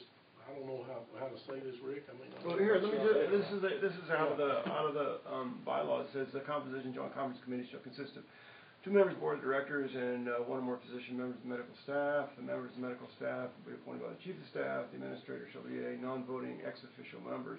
Duties of joint conference committee shall be as a medical administrative liaison, official point of contact among medical staff, board of directors, administrator. Basic purpose is to maintain good medical administrative communications. It shall advise on all matters that will tend to promote better understanding and cooperation between the board of directors and medical staff. Yes. There, that's good to say. That is in our bylaws. Speed reading. Sorry. Well, there's just 2 more. The joint conference committee shall meet on call of the chief of staff. Chief of staff shall be the spokesman for medical staff. The board of directors will appoint a spokesman for the board. Duly appointed board members shall maintain minutes. That's you guys' responsibility.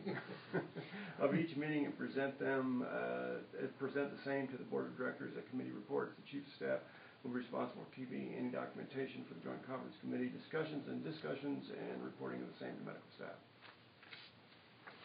So basically, there's, like I said, there's huge deficiencies, shall we say, in the way we're currently running medical staff. Any hospital, anywhere, you can walk in and say, well, Dr. Jones, let's see, what can you do here? Oh, Dr. Jones can do brain surgery, you can take out appendixes, you can take care of liver failure on the floor, blah, blah, blah. There's no such thing here. It's in the bylaws, though. There's supposed to be. It's called delineation of privileges form, and there's absolutely nothing of any kind that exists in our institution for that. So that's just scratching the surface. You know, we're not trying to say that the people here aren't doing their best work or this is just, we need to get things legal. I don't think we've had a doctor here long enough to, or one that's been interested in medical staff enough. But it is, in fact, the legal document that forms the basis for everything we do as a hospital. And so it's... And so this committee would need to meet separate from the board. Correct. And if I heard you right, that's required to have minutes. Correct. Is it a, How many times? But it's not How often is it? it's at the call of the chief of staff, so quarterly initially. But it's not something that there's no official decisions made, so it doesn't fall under the Texas Practice Act or whatever that act is. So it's a better way for med staff and the board to get on the same page and head in the right direction. It could be recommendations come out of this. Correct. Committee, but Exactly. No. Recommendations to the board, but no official Okay. voting or any of that. So I guess what do we need to do? I'd like to weigh in on it Okay. if I may. I would see something like that as a really cool stopgap and protection for all of you and for Andy and I.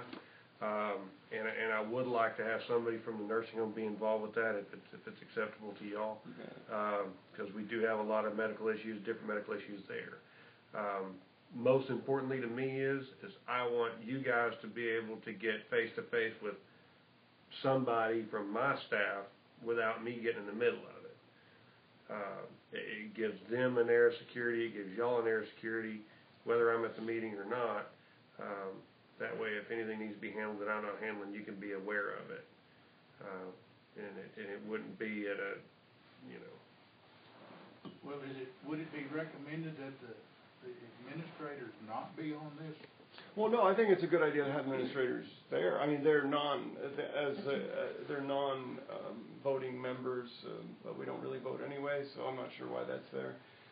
But I think that having the administrators there is ideal. That way, you know, all the different entities of the Stonewall County Hospital District are there. You know, the med staff, the board, the administrators, you know, everybody's there, and we can make some, you know, good recommendations to the board and hash out some From the things. nursing home, we could have Steve and an employee. Yeah. Is- No, I Say think, his director of nursing. I think the DON's probably a good idea to have also. I would want her there, because like I say, if I come off my rocker and decide we're gonna unplug the electricity to the building for 8 hours a day, because I'm a cheapskate or something, she can stand up and say, you know, that's not a real good idea, and and she can come directly to that, and it takes away my authority for a little bit and gives her direct access to y'all, and that's good checks and balance in my book. And it all comes down, it's just gonna be recommendations to the board. Exactly. We're the one that's gonna make the final decision. Exactly. Whoever the two board members who belong to the Joint Conference Committee are the ones who take it to the board. After recommendations are generated in the Joint Conference Committee, then the board members take it upstairs. Strictly for discussion, no business Correct. can be conducted. Correct, which is why. Everything has to come through.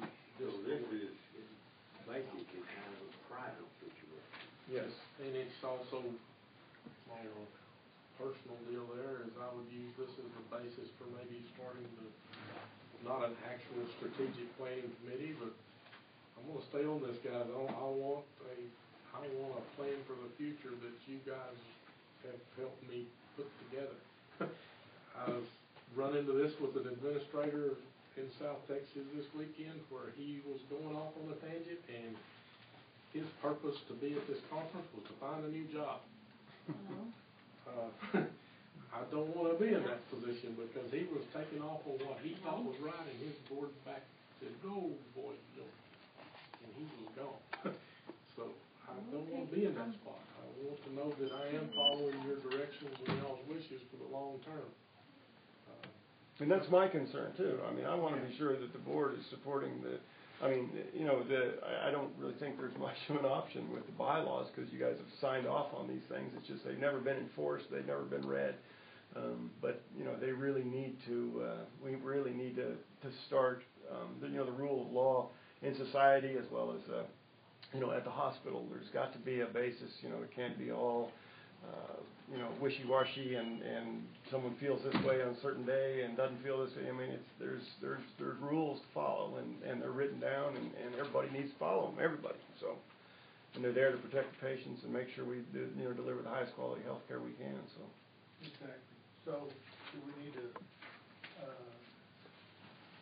I guess we're in line that, who will be on this except for 2 members of the board. Is that correct? Right. Will this be, Steve as administrator of the nursing home and you as administrator of the hospital? You're director of nurses, is that correct? You're director of nurses? Dr. Passman and Terry? And we need 2 board members, is that correct? That is correct. What to nominate? Nominate Martha, teacher, and Miss Anita. I bet you.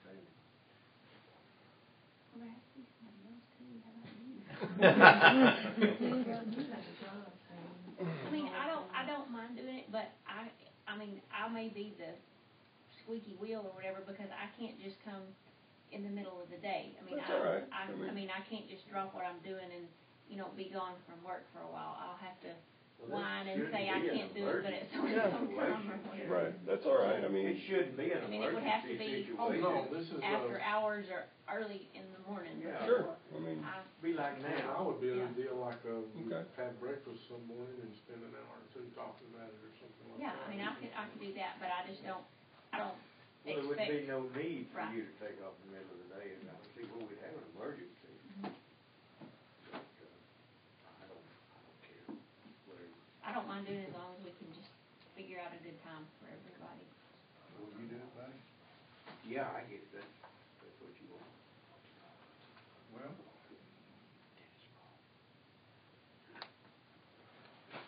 do you need that in the form of a motion, Andy, or you Yes, just sir. want to appoint him? I nominate Buddy. Okay, Buddy's been nominated, and since I can't vote, Buddy, do you second your motion? Yeah, no, Sandy, she's checking her. And all in favor of that? We need some more people. Yeah. It's gonna look bad. Pretty leaning over here.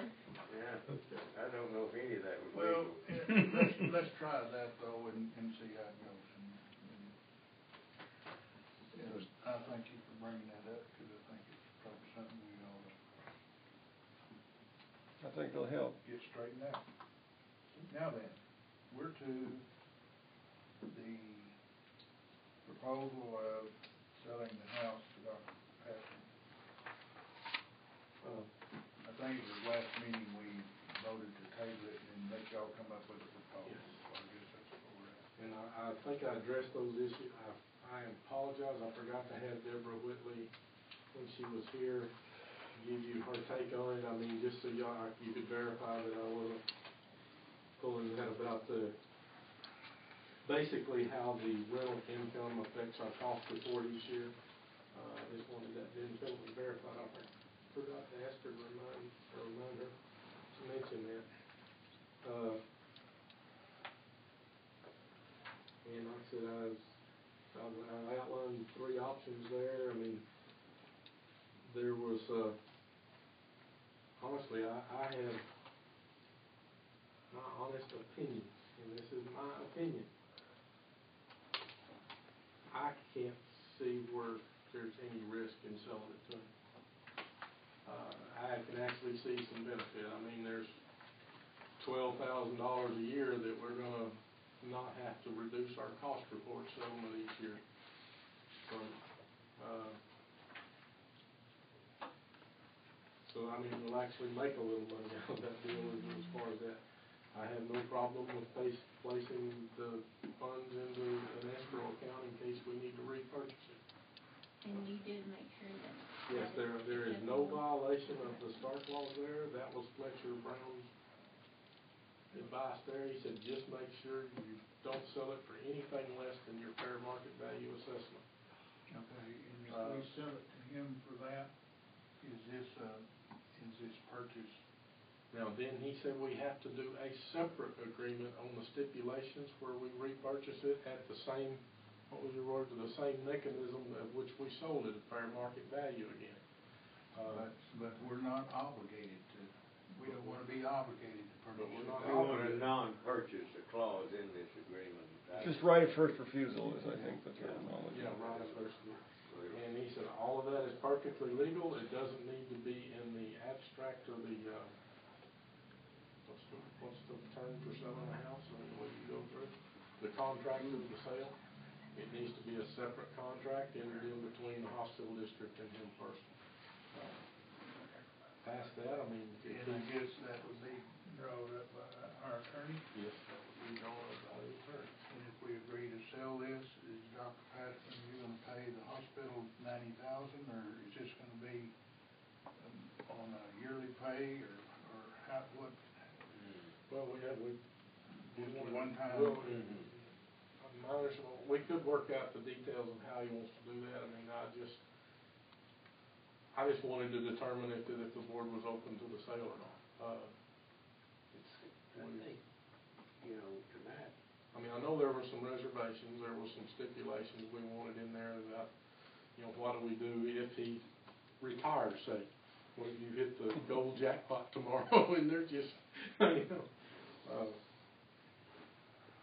that, I think we can address those in the separate contract, if whatever, we just come over and evict him and I'll kill him for leaving, but, oh, wait a minute. I think we need a full board before we decide something like this. At what point do we appoint a board member? 10 days. You gotta wait 10 days after the close of the election, so you can do it on the 21st or 22nd? But you think we ought to call a special? Or do you, what's your thought on that? Well, I wouldn't mind, because I think we need to get a new board member on board. I don't, All board members you present? didn't ask me, but I think we at least need to have all the present board members present. Cool. We need to wait till Martha's here at least. And then I like the idea of also having the 5th board member, but we at least need to wait until she's here also. Well, let me ask this, is there a possibility that we could have a special meeting and appoint a 5th board member? But also have on that agenda Yes. this deal that We we have to can be vote on? sworn in. Well, actually, I would actually have Do anything there. 3 items for a special meeting that I would like on there, and I would like it, I don't have a calendar, but it would be the last full week of this month, because you're gonna have 3 issues. I mean, y'all can appoint a board member, you can vote on this sale, and I'll have more options if I think y'all are open to it. Cause I know Rick and his wife are anxious to get this behind us one way or another. And the third thing is that I will have an EHR vendor selected at that point that I will need your approval for, because that is by far a contract that's above and beyond my authorities. Would you, give us that much time? Yeah, I've no problem. I've already started tearing up your backyard, so. Okay. That would be the week of the 27th through the 31st, because I want to sign a vendor contract that's in effect before June 1st. But until we get this all officially Yeah, done, Memorial Day's my not wife probably can still a call good day. George at any time to come fix problems, right? I've got a doorbell I gotta fix too. Is Wednesday night, the 29th, a good day for y'all?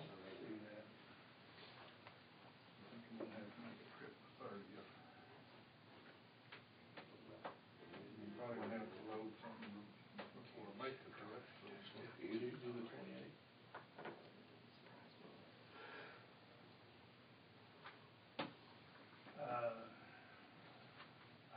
I can make it work anytime. I think I would prefer the 28th myself, but if that doesn't work out, I have 29th. As long as The- it's not the next week, ideal- I have no problem with it. The ideal is, though, we're gonna appoint a 5th board member, and,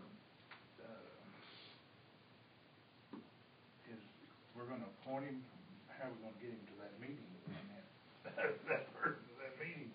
When's the Oh, a special call doesn't have any different rules. I mean, he just has to be there. It works just like this meeting, except it's special call. I mean, it's not a regularly, you're talking about him bringing that 5th board member, possible 5th to your meeting. I mean, We'll talk to that,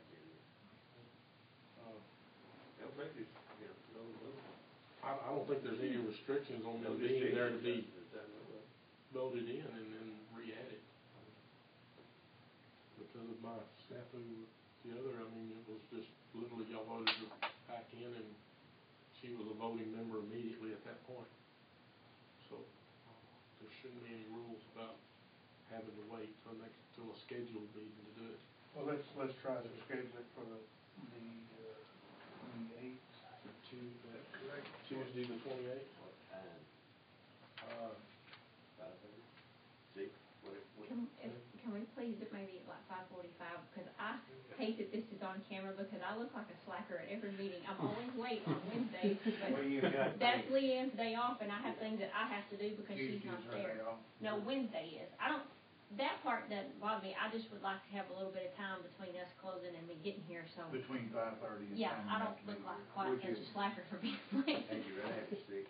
No, 5:45 is fine. I just would like to have time to.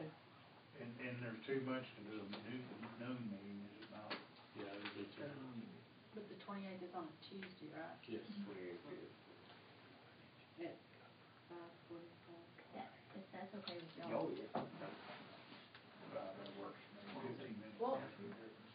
Since you're talking about that, do y'all need to change the times of your meetings from now on? Your third Wednesday night meetings to 5:45 or 6? Did she? I don't That know. works better for you, doesn't it? Yeah, but there may be sometimes 6 o'clock is not late enough. I mean, I don't mind leaving it where it is, but, because I can't. Or do y'all need to change days? That would be nice. I don't know, what would that, Just needs to, it's not on this agenda, but It's not. Yeah, it's not on the agenda, I'd have to put it on. third, second Tuesday, what is it, second Wednesday? third Second. Wednesday. No. It's the third Wednesday. It's the third Third, Wednesday okay. of the It's month. third Wednesday each month. Let's don't have it on the third Tuesday. I've got something. I can't, I got, bank board meeting on the third Tuesday. I've got large, so let's not do that. If we move it to Thursday or whatever. I'll put it on the next regularly scheduled agenda, or Deborah will, and y'all can think about that. Yeah. Or y'all might just start meeting later. Then, Yeah, summertime's coming on in a hurry now. Well, why don't we schedule the, special meeting for 5:45? okay. And then we put it on the next month's agenda for us to talk about meeting times. And next month, in June, we will have, oh Lord, let me see that.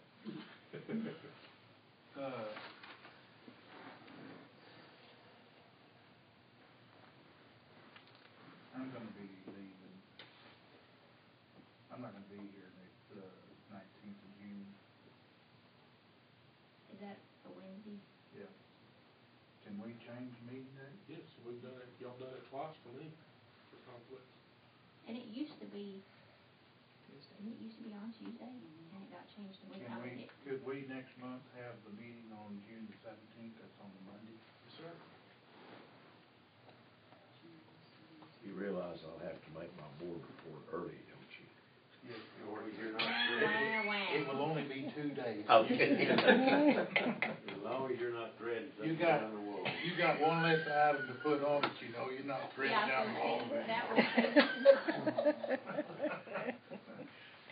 I apologize. We've been back here dealing with inclement weather. You're talking about the next month board meeting on the 17th. Monday, yeah. I'm sorry, Monday the 17th of June. In June is the 17th, and it'll be at 5:30. 5:30? Yeah, but if we could just I do mean, it on a and day then we other will than. talk, it'll be on Yeah. the agenda for us to talk about it. I don't know if it's good. Okay. We've already moved it from one day to another. Moving on, and this is one of the problems here. Well, Do we need to have a motion to table item 13? Just like that, just, Okay. right, double to later date. I don't know that we have to have an emotion, but somebody will tell me. We had it in the past. Okay, I so we just- just couldn't table to a later date. Okay. Okay, item 14 deals with prognosis. And having said that, Andy, get after it. What I would like your permission to do is to go ahead and get our attorneys to draft our termination letter to Prognosis. I cannot give you a date I will actually submit it to them. I want to have another EHR vendor in place But because this termination letter is a fairly significant legal document, I wanna get our attorneys started on it. I have to have evidence of breach of contract to limit that to a 30-day deal. Stanford found out the hard way that you do not want to send that 30-day termination notice to Prognosis until you had another vendor in place and another system in place. They sent their termination letter without having another vendor. They cannot get a call back from the support at Prognosis now for anything. And literally, I mean, you're talking about a hospital there that has been with them since day one like we were, and now they can't get anything corrected when they find errors. I don't want to get into that spot with these guys, but I do want permission to have that letter ready to go. So whenever I have our new vendor in place, it involves some legal fees with our attorneys writing that letter. It'll involve Deborah and I having to do some research on the breach of contract issues we've already got identified. But I want to put a big old smiley face on that thing when we mail it in. Do we need a motion? But yes, I need a motion for y'all, because that is a board approved, well, maybe it wasn't, I think Nathan actually just signed that thing and dropped it on you guys. But I want a board approved motion to terminate. That one Prognosis was actually hired when Nathan was here? Yes. I thought it was when Purpose. Because that's when they first came out with that you have to be the electronic health record compliant by so-and-so date and. How did y'all put up with that? Well, the chart access part of it for the clinical side actually functions. I mean, it actually works for the medical records to a certain degree. There's a lot of things there that it does not do that it's supposed to. But for the most part, it did function. It wasn't until they tried to interface the business office GL side that it just blew. I hope so. Yep. If they're on there, they can see it. Well, I've never told them If that. they're on there, they're gonna know you. Yeah, but they don't have a legal notice of termination, and that's something Stanford dropped. It's just it's a legal formality I've gotta have, and I wanna do it. But down there earlier, Deborah Whitley said that we need to work them side by side. Yes, we may have to work them, and it may be a situation where whatever vendor I wind up coming to you with, at the end, we have Prognosis running side by side for at least 90 days. Yeah. Because So you to could clean give up, a 30-day situation. what happens is what I'm trying to do is You have, couldn't give them the 30-day. Well, we could at the end of the time we think Well, we need to get rid of them. because right now, one of the major negotiating points that I have with all, well, actually, I've been dealing with 4 vendors instead of 2, like Deborah was saying, but what I have, one of their majors, if they cannot guarantee me a financial piece go live that is functioning on October the 1st, they can't submit a proposal to me. Because on the start of the new fiscal year, I want to be working in the new system from that point forward. But are you gonna have to allow them access to our system and our records so that they can feel comfortable Well, that's making that where guarantee? Because looking at it from their point of view, I wouldn't want to just sight unseen say, yeah, I can do that. They have to, that's the bottom line, but that's why I need an agreement by June 1st, because it takes 90 days to implement. This is in the 5 and 15 that you're getting to go into. That's true. I mean, we're getting into that, and you wanna. But anyway, right you now, wanna all I'm save this looking for that special meeting. Yes, I do. Right now, we just need to decide what we're gonna do with Prognosis. Yes, and I want permission to get the letter prepared to terminate that agreement. I make a motion to give Andy the permission to prepare the letter when he sees the proper time. I'll second it. Motion made and seconded, all in favor? Oh, you can vote on that, but I want to. How long does it take, like, say you choose ABC company, I don't know their name. Do you have any idea how long it will take for 90 days days minimum training before you can go live. Well, I mean, how long from the time you say yes, you sign the contract and say, yes, I want you to be my electronic health record Maybe company? up and running. Yes, how long will it be before they are, That's On-site my and- stipulate, they have to be they start coming on site in June. We will be actively, that's for training and implementation and equipment and hardware. October the 1st, we go live with it and start using it. But you have to have 90 days to get all that stuff accomplished, personnel trained. right, And then it's another 90 days after that where they have to stay on site and keep working with us to make sure it's right. That's where prognosis really messed us up. We had a 2.5 day training and implementation process with prognosis. It didn't work. Okay, item 15 is table, Please. do I hear a motion adjourned? Motion. Oh, No, man. you did. Sandy did. I second Sandy.